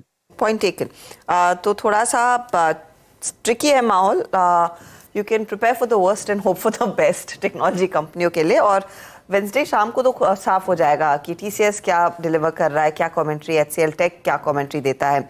अच्छा, एक और space जिसको लेकर पिछले हफ्ते हमने खूब चर्चा की थी वो है ऑटो कंपनी, स्पेशली जिस तरह का मूव हीरो बजाज ने दिखाया और जिस तरह के रिवर्स गियर में आयशर गया है। दीपन, आपने अपने आप को कैसे पोजीशन किया इन तीनों स्टॉक्स में विद द 2 न्यू लॉन्चेस? देखिए, we are still very positive on Eicher Motors. गलत हो सकते हैं, बट आई डोंट थिंक कि इतनी ज्यादा असर पड़ेगी। Definitely market share will come down, but overall जो वॉल्यूम ग्रोथ है वो मेंटेन रहेगी, क्योंकि जो पूरी कैटेगरी है वो एक्सपैंड हो रही है। और ज्यादातर जो बाइक्स आई है competition that is in the higher than 350 cc category, और ज्यादातर सेल्स आयशर मोटर्स के is coming in the 250 to 350 cc motorbike, जहां पर अभी भी इतनी खास कंपटीशन है नहीं। दूसरी बात यह है कि Eicher has focused a lot on distribution in domestic market, overseas market as well, और डिस्ट्रीब्यूशन नेटवर्क की बेनिफिट उनको जरूर से मिलेगी, where the new competition will have to certainly get a distribution after sales service in place.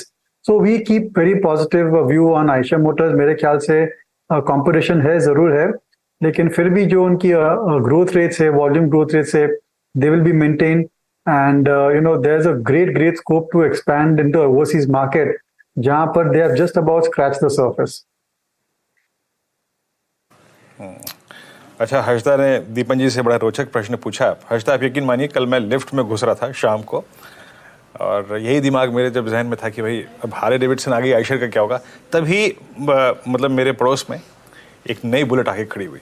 मैंने उनसे पूछा कि मैंने कहा आप गए नहीं हार्ले डेविडसन की तरफ के? नहीं, मेरे को बुलेट से ही प्यार है। मतलब 2,70,000 की उनका प्यार अभी भी बुलेट। और मतलब इस हफ्ते लगभग 3 बुलेट आई हैं पूरी सोसाइटी में, तो बुलेट का प्यार अलग ही होता है। अच्छा, बुलेट और हार्ले डेविडसन या फिर आई थिंक बजाज की बाइक, सब में एक चीज़ तो कॉमन है दीपन जी, वो है टायर, चाहे वो JK का हो, चाहे वो CEAT का हो, और Apollo. I mean exponential move दिया in stocks. Look at Apollo at all time high 424 है। आपका प्रेफर्ड टायर स्टॉक क्या है इस वक्त? देखिए, हमारा थोड़ा कॉन्ट्रेरियन स्ट्रैटेजी है with in the tyre space, और top pick with usual disclosure that we and our clients and investors Balakrishna Industries. ये एक एक्सपोर्ट ओरिएंटेड कंपनी है, जिसकी वजह से बिकॉज ऑफ ग्लोबल हेडविंड्स उनकी परफॉर्मेंस थोड़ी सबड्यूड रही है पिछले 2-3 तिमाही के लिए। बट आई एम श्योर कि जैसे जैसे वहां पर डिमांड इंप्रूव होगी और जो उनके नेटवर्क में जो इन्वेंट्री क्लियर होती जाएगी, they should start to do very well. उनकी कॉस्ट एडवांटेज है इन द ग्लोबल मार्केट्स, और काफी हद तक बैकवर्ड इंटीग्रेशन किया है कार्बन ब्लैक में, और बहुत ही बढ़िया प्रदर्शन रहा है इस कंपनी का in terms of stock price performance as well as financial performance. उनकी रिटर्न रेशियोज भी काफी अच्छे हैं, और अगर आप देखेंगे तो पिछले 5-10 साल में इनका performance has been far better than any other tyre company. तो we would prefer to look at Balakrishna industries.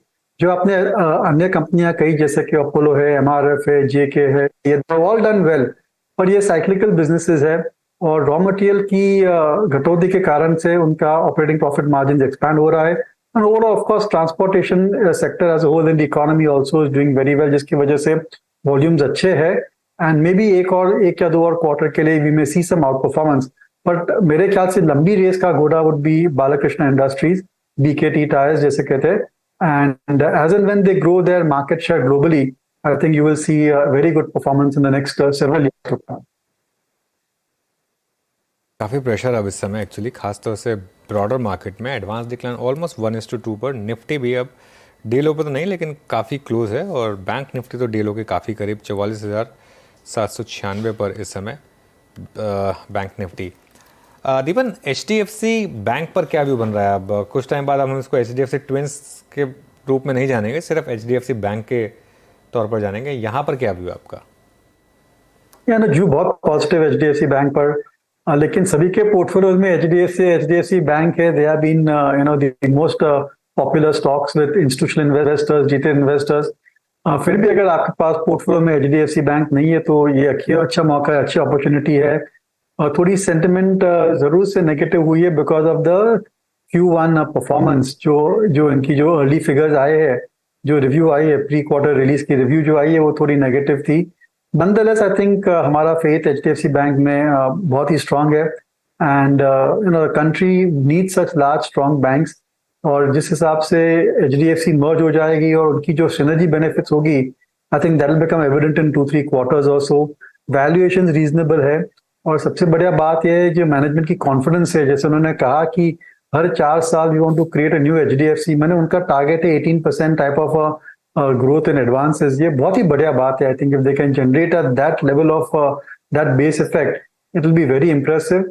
और कोई भी जिस हिसाब से फॉरेन इन्वेस्टर्स आ रहे हैं, I think that's the first stock that they would like to buy. So we are very positive on HDFC bank, और ये जो मर्जर है उसका पूरा हम समर्थन देते हैं। I think they should do very well going head.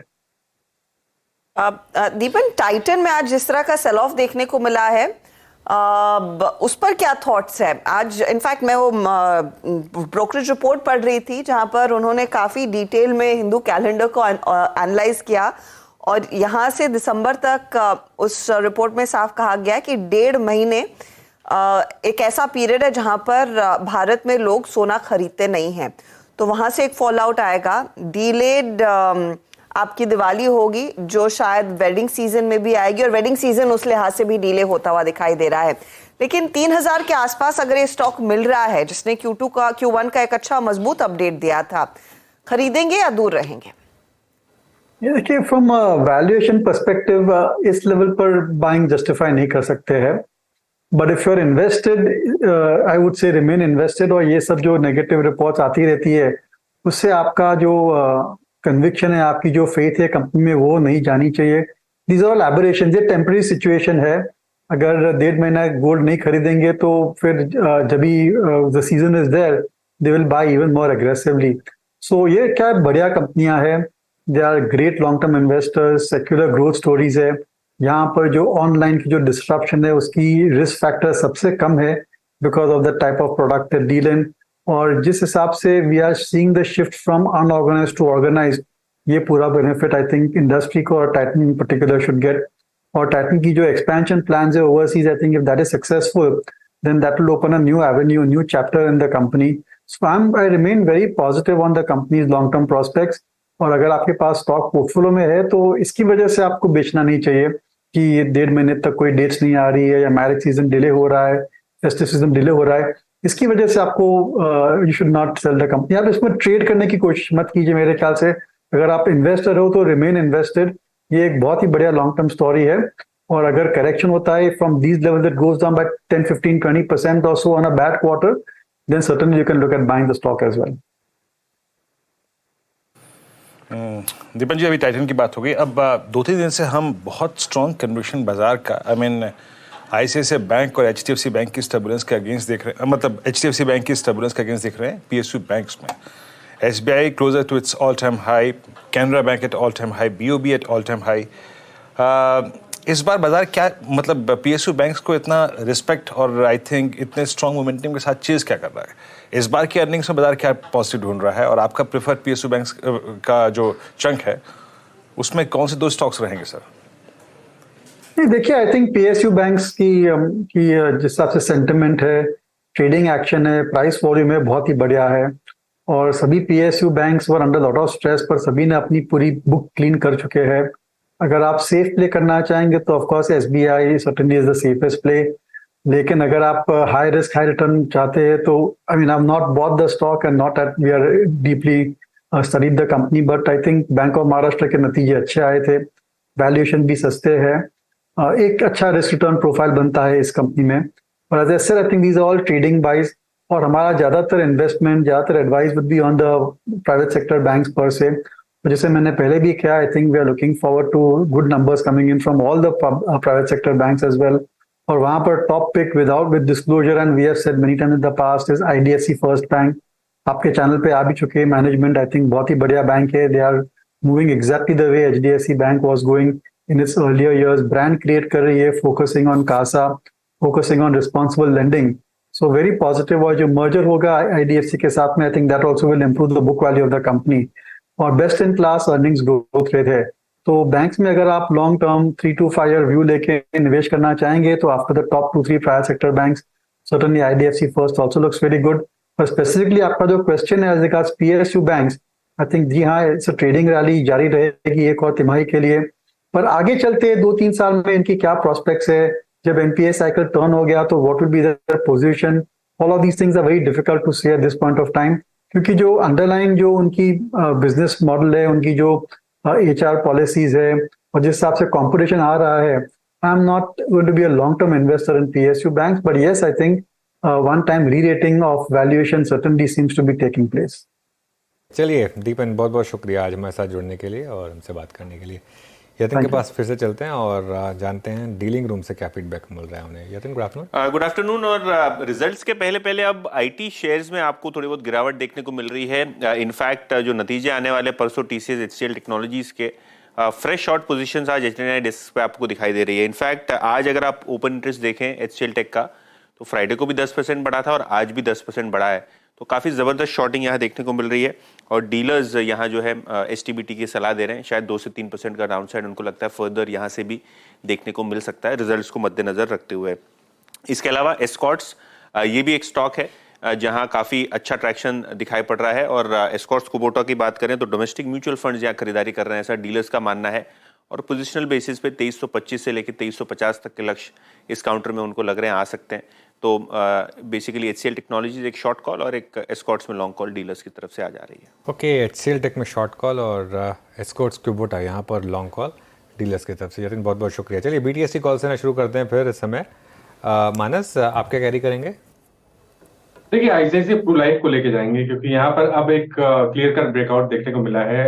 एक अहम रेजिस्टेंस था 585 का, स्टॉक ने ब्रीच किया उसको, तो फ्यूचर में खरीदारी करेंगे ICICI प्रू लाइफ के 1348 के भाव चल रहे हैं। करंट लेवल्स पे आप खरीदारी कर सकते हैं। माफ करिएगा, मेरे पास शायद डेटा कुछ गलत है, मैं कैश में आपको बता देता हूँ। ICICI प्रू लाइफ के कैश लेवल्स है 594, वहां पर खरीदारी करेंगे। 584 के स्टॉप लॉस खरीदारी करिए। आई थिंक 612 रुपए तक के भाव आपको ICICI प्रू लाइफ के कैश लेवल्स मैंने बताए हैं, वो आपको देखने को मिल सकता है। 112 तक के लेवल्स देखने को मिलेंगे। ICICI प्रू में एक अच्छी तेजी बनी है आज। नीलेश, आपका ट्रेड क्या रहेगा? बिल्कुल मैम, देखिए खरीदारी पे ही फोकस है। मेटल सेक्टर काफी अच्छा लग रहा है। स्पेस में से JSPL, Jindal steel and power, इस पर्टिकुलर काउंटर में एक काफी अच्छा मोमेंटम हमें देखने को मिल रहा है। High top and high bottom formation बने हैं और कुछ समय पहले यहाँ पे एक मेजर ब्रेकआउट हमें देखने को मिला था 606 के लेवल के आसपास। कल वहां से फिर से रिटेस्ट होते हुए एक रिवर्सल हमें देखने को मिल रहा है चार्ट पे। तो 650 के अपसाइड टारगेट के लिए JSPL में लॉन्ग पोजीशन बनाने की सलाह होगी। 616 का स्टॉप लॉस होगा। ओके, JSPL आज सुबह से ही JSPL, JSW steel, JSPL steel की कम से कम नहीं तो 5-7 रेट तो मैं ही सुन चुका हूँ। कन्विक्शन है एनालिस्ट का हमारे। राजेश सतपति जी, आपके कैरी करेंगे कल के लिए? वीरेंद्र जी देखिए, मेटल्स में कन्विक्शन आ रहा है यहाँ पे। अगर आप चार्ट देखें तो टाटा स्टील का चार्ट मुझे सबसे बेहतरीन लगता है। इट्स अ फ्लैग फॉर्मेशन जिसका ब्रेकआउट आज हुआ है। ब्रेकआउट का लेवल है 113, तो 115.50 पे चल रहा है, तो 113 का स्टॉप लॉस रखे लॉन्ग करे। अकॉर्डिंग टू ब्रेकआउट इसका जो नेक्स्ट टारगेट होगा, नेक्स्ट पड़ाव होगा, वो रहेगा करीबन 120 का। तो it's a buy in Tata Steel. Steel Gaba sir, आप क्या कैरी करेंगे? आईसीआईसीआई लोम्बार्ड पर, आईसीआईसीआई जनरल इंश्योरेंस लोम्बार्ड पर ट्रेड कर 1343 पर। मेरे ख्याल 1360 1375 ये एक जोन है, वहां तक जाना चाहिए। स्टॉप होगा 1335। यस, 1335 सही रहेगा। ICICI Lombard. ओके, तो एक आईसीआईसीआई प्रू आया, अब आईसीआईसीआई लोम्बार्ड आ रहा है तेजी की तरफ ही। राजेश पालवी, आपका ट्रेड? मन्नापुरम फाइनेंस पे यहाँ पे फोकस है और स्टॉक डे हाई की तरफ बंद होते हुए दिख रहा है। और स्टॉक को अगर देखें तो पिछले 4-5 सेशन का एक कंसोलिडेशन रेंज का ब्रेकआउट करते हुए दिख रहा है। जिस तरीके से स्टॉक में आज शॉर्ट कवरिंग बना है, हमें लगता है कल के सेशन में फर्दर यहाँ पे मोमेंटम एक्सेलरेट होते हुए दिखेगा। 138 140 तक के अपसाइड हम प्रोजेक्ट कर रहे हैं। स्टॉप लॉस होना चाहिए करीब 130 के आसपास मन्नापुरम फाइनेंस पे बाय करने की समय।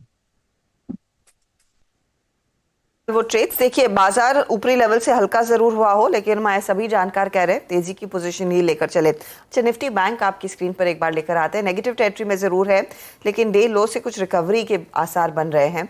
अब सिर्फ 40 पॉइंट नीचे 100 पॉइंट तक का नॉक देखा था हमने निफ्टी बैंक ने कुछ ही देर पहले आपके सामने किया था पेश, लेकिन मिड कैप्स में वो पेन अभी भी कायम। 125 अंकों का नुकसान देखने को मिल रहा है। लेकिन देखिए, यहाँ से अब सारी जो कमेंट्री बाजार में बदलेगी या फिर बाजार का जिस चीज पर ध्यान रहेगा वो इसी पर रहेगा कि पहली तिमाही में कंपनियां किस तरह का प्रदर्शन देती हैं। और इसी को लेकर मोतीलाल ओसवाल ने एक डिटेल रिपोर्ट निकाली। इस रिपोर्ट के मुताबिक फाइनेंस, ऑटो और कंज्यूमर जैसे सेक्टर्स में तेजी आती हुई दिखाई देगी। ये इनफैक्ट लीडर्स साबित होंगे। इस खास रिपोर्ट पर आज सुबह में अनुज ने मोतीलाल ओसवाल फाइनेंशियल सर्विसेज के इंस्टीट्यूशनल इक्विटीज के head of research Gautam Duggar से ही बात की। ऑटो 5 साल के डाउनटर्न के बाद चलना चालू हुआ। बिल्कुल। FY18 to 23 प्रॉफिट कहीं नहीं गया है। और हमें लगता है कि 23 to 25 ऑटो निफ्टी में जो ऑटो कंपनीज है उनको सबको अगर आप मिला के देखते हैं तो प्रॉफिट ऑलमोस्ट 2x होने के चांसेस है। हमारा सबसे बड़ा ओवरवेट उसमें PSU बैंक से पिछले 1.5 साल से। हमने 6% एलोकेशन रखा था, उसको बढ़ा के अभी 7 कर दिया है। नहीं, वैल्यूएशंस अभी भी फेवरेबल है। सो मैं आपको एग्जांपल देता हूं। हमने लास्ट अप्रैल में बैंक ऑफ बड़ौदा ऐड किया था 86 रुपीज पे मॉडल पोर्टफोलियो में 2% वेट के साथ। अभी 200 रुपए। अभी 200 पे हमने उसका वेट बढ़ा के 203% किया है। भाव 200 हो गया है, लेकिन प्राइस टू बुक अभी भी सब 1 टाइम है। और अगला साल भी हमको अर्निंग्स ग्रोथ बहुत स्ट्रांग लगता है। ROE 16-17% लगता है PSU बैंक में, कुछ PSU बैंक्स में। तीसरा NBFC है, जहां सेंटिमेंट्स बहुत जोर से चेंज हुए। अप्रैल में जैसे ही पहला RBI का पॉज आया मॉनेटरी पॉलिसी में, एकदम से रैली बहुत बड़ी आई थी। हाँ, तो जैसे अगेन हमने महिंद्रा फाइनेंशियल अप्रैल में ही ऐड किया था मॉडल पोर्टफोलियो में 235 के भाव पे। अभी हमने 340 पे उसका वेट बढ़ा के 3% किया है। हमने अभी 3 दिन पहले व्हीकल फाइनेंस पे एक बड़ा थीमेटिक रिपोर्ट निकाला है, जिसमें हमारे एनालिस्ट ने तीनों व्हीकल फाइनेंस कंपनीज के नंबर्स अपग्रेड किए हैं, डिसबर्समेंट, AUM एंड अर्निंग्स। तो जब तक ये इंटरेस्ट रेट फेवर में है, जो NBFC पैक चला नहीं था वो अब चलना चालू हुआ है। तो ये 3 सेक्टर हमें लगता है अर्निंग्स भी आगे खींचेंगे और शायद से इनका परफॉर्मेंस भी अर्निंग्स को रिफ्लेक्ट करेगा। ओके, एक बार वो ऑटो पे वापस आते हैं। एक बार जरा मुझे स्क्रीन पर अगर चार्ट दिखाएं एक बार जरा। फॉर एग्जांपल एक बार महिंद्रा एंड महिंद्रा का 3 महीने का चार्ट लेकर आते हैं हम, या फिर TVS मोटर का 3 महीने का चार्ट लेकर आते हैं एक बार स्क्रीन पर। आपकी बात से मैं सहमत हूँ कि ये 3 साल तक इन कंपनियों ने कुछ नहीं किया और अब काफ़ी बड़े मूव्स आ रहे हैं। लेकिन देखिए, महिंद्रा एंड महिंद्रा का 3 महीने का मूव गौतम 32% का मूव 3 महीने में आया है महिंद्रा एंड महिंद्रा में। एक बार TVS मोटर या अशोक लेलैंड का भी इसी तरीके का अगर आप चार्ट देखें, TVS मोटर में 3 महीने 20% और उससे पहले से भी काफ़ी तेज़ी यहाँ पर रही है। अशोक लेलैंड भी 3 महीने में करीब 20% भागा है। तो कितना ऑलरेडी प्राइस्ड इन है और कितना अभी बाकी है? सो अनुज, सिक्लिकल सेक्टर का एक जो नुआंस ये होता है कि जब अर्निंग्स चेंज होते हैं, देखिए 5 साल स्टॉक्स कहीं नहीं गए, बिल्कुल अभी केवल 1 साल का अपटर्न आया है। हाँ। और ऐसे कई सेक्टर है। मुझे तो लगता है एक कोऑर्डिनेटेड अपसाइकिल चल रहा है। हाँ। आप रियल एस्टेट ले लीजिए, होटल्स ले लीजिए, ऑटो ले लीजिए, कैपिटल गुड्स ले लीजिए। हालांकि चारों का कनेक्शन नहीं है, बट चारों सेक्टर का अपसाइकिल एक साथ चालू हुआ है। ऑटो अभी आपने केवल 1 साल के नंबर्स ठीक होते हुए देखे हैं, ठीक है। महिंद्रा आपका पॉइंट सही है कि पिछले 3 मंथ्स में stock is up 34%, but valuation wise अभी भी काफी फेवरेबल है, right? Because we are talking about earnings going from 7,000 crore to 12,000 crore in 2 years. TVS आपने दूसरा एक नाम कहा जहां पे वैल्यूएशन काफी रीरेट हुए, थोड़ा बहुत इसमें कुछ इंडेक्स इंक्लूजन एक्सक्लूजन का एंगल भी चला था बीच में, बट अब देखिए टीवीएस मोटर एक अकेला कंपनी है पूरे ऑटो सेक्टर में जिसका पिछले 5 साल का डबल डिजिट अर्निंग CAGR है, 17% का अर्निंग CAGR है टीवीएस मोटर का. ये स्टॉक 5 साल पहले 600-700 रुपया होता था, वो अभी 1350-1400 के रेंज में है. तो अर्निंग्स भी डबल से ज्यादा हुआ है पिछले 5 साल में ये स्टॉक का. तो कई सारे ऐसे स्टॉक्स है ऑटो सेक्टर में जहां पे अर्निंग्स रिवाइवल आपको दिख रहा है. टाटा मोटर्स है जिसने पिछले कई 4 साल से करीबन मेरे ख्याल से लॉस बना रहा है, वहां पे आपने प्रॉफिट देखा लास्ट क्वार्टर में, और ये क्वार्टर में भी प्रॉफिट की उम्मीद है. और साथ में बाकी JLR के नंबर्स ठीक हुए तो आपने देखा अपमूव आया है. The only stock which is still away from its all time high is I think Maruti का लास्ट हाई मुझे लगता है जनवरी 2018 में 10,000 था, करीबन वहां पहुंचा है, बट अभी तक वहां क्रॉस नहीं किया है. So entire auto sector is looking quite good to me. 2 stocks और आपने ऐड किए आपने, क्योंकि बैंक ऑफ बड़ौदा की तो आपने बात कर ली मॉडल पोर्टफोलियो में. इसमें आपके बैंक ऑफ बड़ौदा के अलावा एवेन्यू सुपरमार्ट आपने ऐड किया है और जोमेटो आपने ऐड किया है. ये बहुत इंटरेस्टिंग है. ये 3 स्टॉक्स जो आपने आपके मॉडल पोर्टफोलियो में है. तो बैंक ऑफ बड़ौदा की हमने बात कर ली, लेकिन एवेन्यू सुपरमार्ट आपने ऐड किया और जोमेटो आपने ऐड किया. बाकी के भी स्टॉक्स दिख रहे हैं, टाइम मिलेगा तो उन पर भी आऊंगा. लेकिन जोमेटो में अब इस समय क्या थीसिस है? सो हम we are one of the house which is covered the stock the latest. हमने इसका कवरेज अप्रैल 2023 में किया है. जब ये लिस्टिंग 2021 में हुआ था हमने इसका कवरेज नहीं किया था. बहुत हमें उस समय यूफोरिया दिख रहा था स्टॉक्स में भी, वैल्यूएशन में भी. हमने इसका coverage report if I am not mistaken 16 अप्रैल को निकाला है 54 रुपए के भाव पे, और 20 अप्रैल को हमने पेटीएम पे भी निकाला. केवल ये 2 न्यू एज स्टॉक अभी तक हम कवर कर रहे हैं. हमने अभी जो मॉडल पोर्टफोलियो में 2 चेंजेस किए कंजम्पशन में, जहां वेट बढ़ाया है 16 का 19% जो किया है. एक हमने ब्रिटानिया को रिप्लेस किया है डीमार्ट से.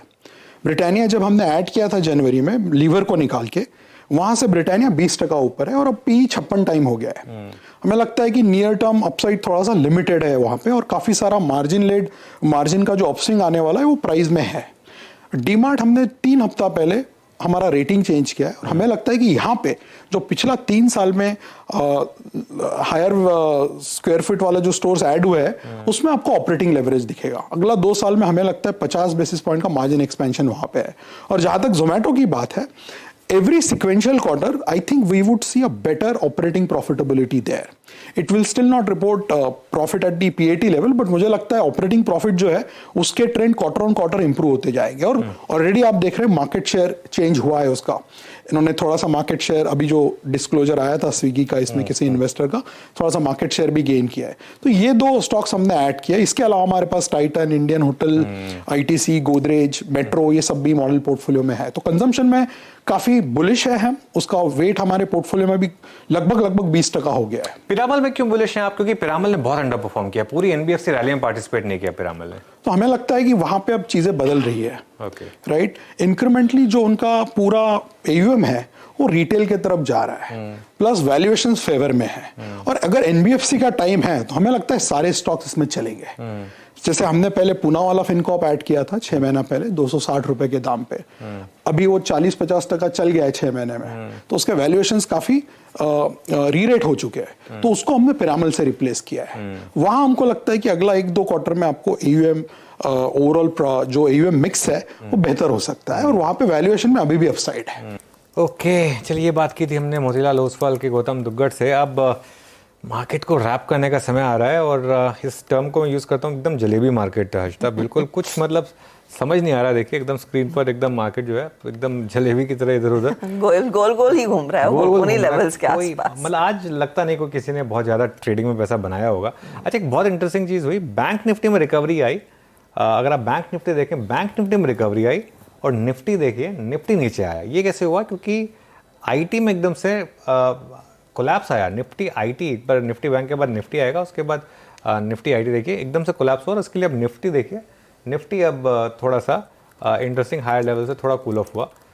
लेकिन खैर क्या बोले क्लोज के बारे में. अभी मैं यही कहूँगा कि थोड़ा सा मार्केट ने आपको एक वार्निंग साइंस दिए हैं, खासतौर से कुछ स्टॉक्स को लेकर, जिस तरीके से मिड कैप्स ने आज फेयर किया है। निफ्टी की क्लोज न्यूट्रल जोन में ही रही है, अभी भी उस ट्रेलिंग स्टॉप लॉस के ऊपर है निफ्टी।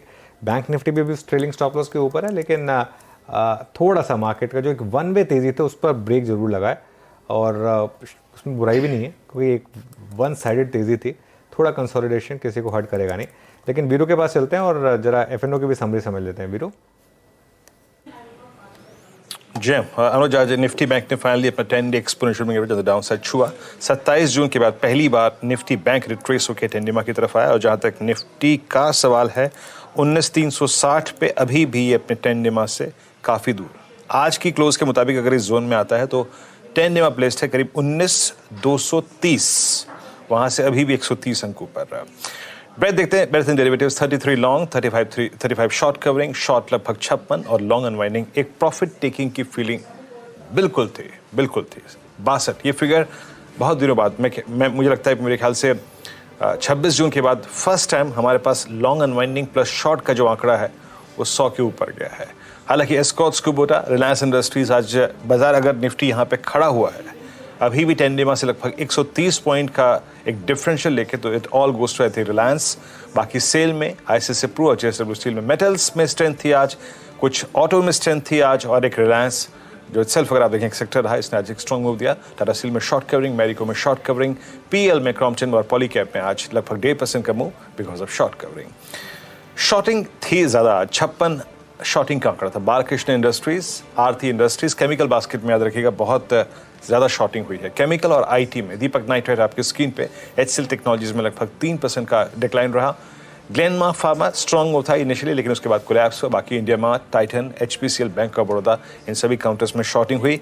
और जैसे कि मैं कह रहा था कि आज केमिकल बास्केट हैवीएस्ट जो शॉर्ट लेके जा रहा है कोई स्पेस, एक बार इसका जिक्र और कर देता हूँ। सबसे बड़ी शॉर्टिंग जिस स्पेस में हुई है केमिकल, यस 4.4% बिल्डअप और पूरे स्पेस में, और इसमें भी आरती इंडस्ट्रीज 12.5, अतुल 8.1, टाटा केमिकल 5%, नवीन फ्लोरिन लगभग 5%, और साथ ही साथ यूपीएल में करीब 2%, और चंबल फर्टिलाइजर्स में लगभग 3.25% का। तो आज हर्षदा शॉर्टिंग का और लॉन्ग अनवाइंडिंग का आंकड़ा सबसे हैवी रहा पोस्ट 26 जून, और केमिकल सबसे सिवियर शॉर्ट देख के गया। हर्षदा जी हाँ, ये कुछ स्टॉक्स जहां पर हमने देखा है ज्यादा एक्शन वायदे बाजार में। अच्छा, एक दो कैश मार्केट वाले ट्रेड्स वीरू स्क्रीन पर रखते हैं और फिर ऑफ कोर्स क्लोजिंग की तरफ बढ़ेंगे। मजगांव डॉक देखिए, इतने ठंडे बाजार में करीब 10% का उछाल इस स्टॉक ने अपने नाम कर लिया है, तो एक बहुत तगड़ा मोमेंटम यहाँ पर आया। और इसके ठीक पीछे एक दो और काउंटर्स है जहां पर अच्छी खासी हरकत देखने को मिली आज। महिंद्रा हॉलिडेज, जोमैटो जिसका जिक्र ऑफ कोर्स गौतम दुग्गड़ की उस कॉन्वर्सेशन में भी आपने सुना, वो भी करीब 2-2.5% ऊपर। डीसीएम, श्रीराम जैसे काउंटर्स, सीडीएसएल जैसे काउंटर्स में तेजी बनी है। लेकिन मजगांव डॉक, राजेश पालविया, इस पर एक टेक्निकल चेक प्लीज दें। अर्षा जी, ऑलमोस्ट स्टॉक अपर सर्किट पे लॉक है, और जिस तरीके से ऑल टाइम हाई ट्रेजेक्टरी में इस तरीके का बाइंग इंटरेस्ट बना है, हमें लगता है कि फर्दर कल भी गैप अप ओपन होते हुए दिख सकता है स्टॉक, और ये 1500-1520 की तरफ भी मोमेंटम एक्सटेंड होते हुए दिखेगा। तो अभी तो अपॉर्चुनिटी नहीं बची है क्योंकि ऑलमोस्ट अपर सर्किट ही स्टॉक में है, तो जिनके पास ट्रेड है वो होल्ड रखें। स्टॉप लॉस को यहाँ पे 1430 के आसपास ट्रेल रखें। ओके, काफ़ी स्टॉक्स में एक्चुअली आज थोड़ा सा ब्रेकडाउन है, और उनमें आईजीएल करीब 3% नीचे, इंटेलेक्ट डिज़ाइन 2.5% नीचे, हिंदुस्तान यूनिलीवर 1.5% नीचे, ग्लेनमार्क में आज काफ़ी सेलिंग हुई, 4% नीचे ग्लेनमार्क। उसके अलावा इवन टाटा मोटर्स में हायर लेवल से थोड़ी सी बिक्री यहाँ पर। तो कोफोज, एचसीएल टेक की हमने बात की ही थी ऑब्वियसली। ये कुछ स्टॉक्स थे जहाँ पर थोड़ी सी मंदी रही। तेज़ी कहाँ रही? इंडसइंड बैंक में एक फ्रेश तेज़ी आज, और इंडसइंड बैंक में एक्चुअली आज थोड़ी शॉर्ट कवरिंग भी हुई, ओपन इंटरेस्ट कम हुआ यहाँ पर, तो इंडसइंड बैंक में एक इंटरेस्टिंग मूव। और उसके अलावा कोटक महिंद्रा बैंक, इंडसइंड और कोटक, ये दो स्टॉक्स हैं हर्षदा जहाँ पर आज थोड़े से अच्छे मूव्स रहे। लेकिन बिग वॉल पर चला जाए फिर और क्लोजिंग को समझें। जी हाँ, आज कंसिडरिंग मार्केट में इंडेक्स लेवल पर ज़्यादा कुछ हुआ नहीं है और ऊपरी लेवल से हम हल्के होते हुए दिखाई दिए हैं। आज निफ्टी एकदम शांत 31 पॉइंट की बढ़त पर जाकर टिकता हुआ दिखाई देगा। निफ्टी बैंक ने डे लो से रिकवरी जरूर दिखाई, लेकिन आखिरी 5 मिनटों में फिर प्रेशर आया और 40 पॉइंट नीचे हम आ चुके हैं। निफ्टी आईटी का दबाव रहा है आज। यहाँ पर आप देखिए करीब 400 पॉइंट का नुकसान बनता दिखाई दिया, करीब 1.5% का प्रेशर उधर से बनता दिखाई दिया। और ऑफ कोर्स दिग्गज बैंकों में जो पोजीशंस थी वो कटने लगी, HDFC बैंक की तरफ से, एक्सिस की तरफ से, SBI की तरफ से, और ये लार्जली ड्रैगर्स रहे। HDFC बैंक जो तेजी में था वो भी नेगेटिव टेरिटरी में जाकर टिक रहा है, 1.1% तक का दबाव यहाँ पर बनता दिखाई दिया। लेकिन आश्चर्य की बात यह है कि आज मार्केट जो एकदम साइडवेज रहा है, इसी दिन रिलायंस इंडस्ट्रीज हाइस पर और 4% के गेन्स दिखाने में कामयाब, और ये इनफैक्ट 2737। आप देखिए फिर मार्केट का ओवरऑल हाल क्या था। अगर रिलायंस इंडस्ट्रीज इतना नहीं चलता तो हम शायद और नीचे क्लोज देख रहे होते। ये एक काउंटर था जहां पर हमने देखा है ऑफ कोर्स वो जियो फाइनेंशियल सर्विसेज के डीमर्जर को लेकर जो डेट्स आने लगी हैं और जो रेशियो ऑफ कोर्स जो मार्केट एक्सपेक्ट भी कर रहा था इन लाइन आया है, उसके बाद इस स्टॉक में करीब 4% तक का इजाफा बनता दिखाई दिया। तो ये वो लोन रेंजर था जिसने अच्छी खासी तेजी अपने नाम कर ली। इसके अलावा 2-3 पॉकेट्स थे जहां पर कुछ सपोर्ट मिला है, मेटल्स लिहाज करें उनका, Tata steel, JSW steel, JSPL, Hindalco जैसे ट्रेड्स थे जहां पर हमने देखा कुछ तेजी के साथ पोजीशंस बनती दिखाई दी। मेटल इंडेक्स नियरली 1.5% ऊपर है। इन काउंटर्स में हमने देखा है डिसेंट वॉल्यूम्स के साथ खरीदारी आज के सत्र में हुई है। इनफैक्ट सेल को भी जोड़ लेना चाहिए क्योंकि वहां पर भी अच्छी खासी तेजी बनती दिखाई दी।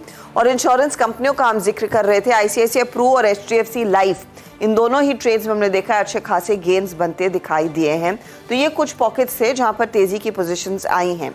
ऑटो साइड पर टाटा मोटर्स एक तरफ, एस्कॉर्ट्स में तेजी बनती दिखाई दी। तो ये कुछ काउंटर्स थे। टाटा मोटर्स हालांकि 624 तक गया था, ऊपरी लेवल से हल्का हुआ। एस्कॉर्ट्स में अच्छी खासी तेजी कायम रही, 3-3.5% तक का इजाफा।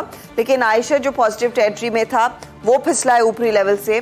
बजाज ऑटो आज हाइस पर पहुंच रहा था, ऊपरी लेवल से यहां पर भी मुनाफा वसूली का दबाव बनता दिखाई दिया। फाइनली 1.5% तक के क्लोज देखने को मिल रहे हैं और हीरो मोटोकॉर्प नियरली 1% करेक्ट हो रहा था। तो ये कुछ स्टॉक्स थे जहां पर हमने आज दिन के दौरान मूव्स देखे हैं ऊपर नीचे वाले, और ऊपरी लेवल से कुछ काउंटर्स हल्के होते हुए जरूर दिखाई दिए हैं। हीट मैप में आपको साफ दिखेगा कि मार्केट्स कहां क्लोज हो रहे हैं। निफ्टी करीब 19,368 के लेवल्स पर फ्लैट, 36 पॉइंट ही ऊपर। प्रेशर वाले काउंटर्स टाटा का टाइटन 3052 के आसपास। TCS में हमने देखा 1.5% का नुकसान। HCL टेक और HCL टेक TCS के नंबर से पहले हम देख रहे पोजीशंस क्लियरली अनवाइंड होना शुरू हो चुकी हैं। BPCL में हमने आज मुनाफा वसूली देखी है। और कंजम्पशन थीम जो पिछले हफ्ते तक काफी एक्टिव थी, खूब तेजी बनी, वहां पर एक बैकफुट पर ट्रेड आया है। HUL, टाटा कंज्यूमर, ब्रिटानिया जैसे ट्रेड्स हमने देखे, ITC जैसे ट्रेड्स हमने देखे जो थोड़ी सी अपनी चाल को नरम करते हुए दिखाई दिए थे। ये इनफैक्ट आज पूरे मार्केट का हाल आप देख रहे हैं, ज्यादातर नेगेटिव ट्रेड्स है स्क्रीन पर। और रिलायंस शायद अगर नहीं होता तो आज हम 36 पॉइंट नीचे ऊपर नहीं, इनफैक्ट शायद और प्रेशर में क्लोज देख रहे होते। अब देख लेते हैं आशीष और यतिन के बीच का मुकाबला कैसा रहा, उन्होंने किस तरह के ट्रेड्स आइडेंटिफाई किए हैं आज और कहां पर रिटर्न्स बने। तो आशीष ने gland pharma, Usha Martin, Gujarat alkalis तेजी की तरफ रखे थे, डेल्टा कॉप मंदी की तरफ था। 2.5% का प्रेशर उधर बना। यतिन ने एक मंदी वाला ट्रेड, वो है M&M, 1% नीचे आया क्योंकि कंपनी ने क्लैरिफिकेशन दिया है कि वो एक्टिवली एक निवेशक की तलाश में नहीं है। लेकिन सूला, CDSL जैसे काउंटर्स में तेजी, वेदांत जैसे काउंटर्स में तेजी बनती दिखाई जरूर दी। बिल्कुल। तो चलिए आज का ट्रेडिंग सेशन मंडे ब्लूज कह सकते हैं इसको मार्केट के लिए। हालांकि इंडेक्स पर वो शायद विजिबल ना हो क्योंकि रिलायंस ने इंडेक्स को काफ़ी हद तक बचा लिया, लेकिन बीनीथ द सरफेस काफ़ी सेलिंग प्रेशर रहा आज, खासतौर से ब्रॉडर मार्केट में। और अब फिर बीरू कल की तैयारी करेंगे। जी हाँ बिल्कुल अनुज, बस मेटल्स चला और रिलायंस चला, बाकी हाथ कुछ नहीं लगा। कल क्या हाथ लगेगा ये मंगलवार बताएगा। जी हाँ, 6:57 पे मैं हर्षता, आशीष और साथ ही साथ अनुज मौजूद होंगे मॉर्निंग कॉल और मुनाफे की तैयारी लेकर। तब तक के लिए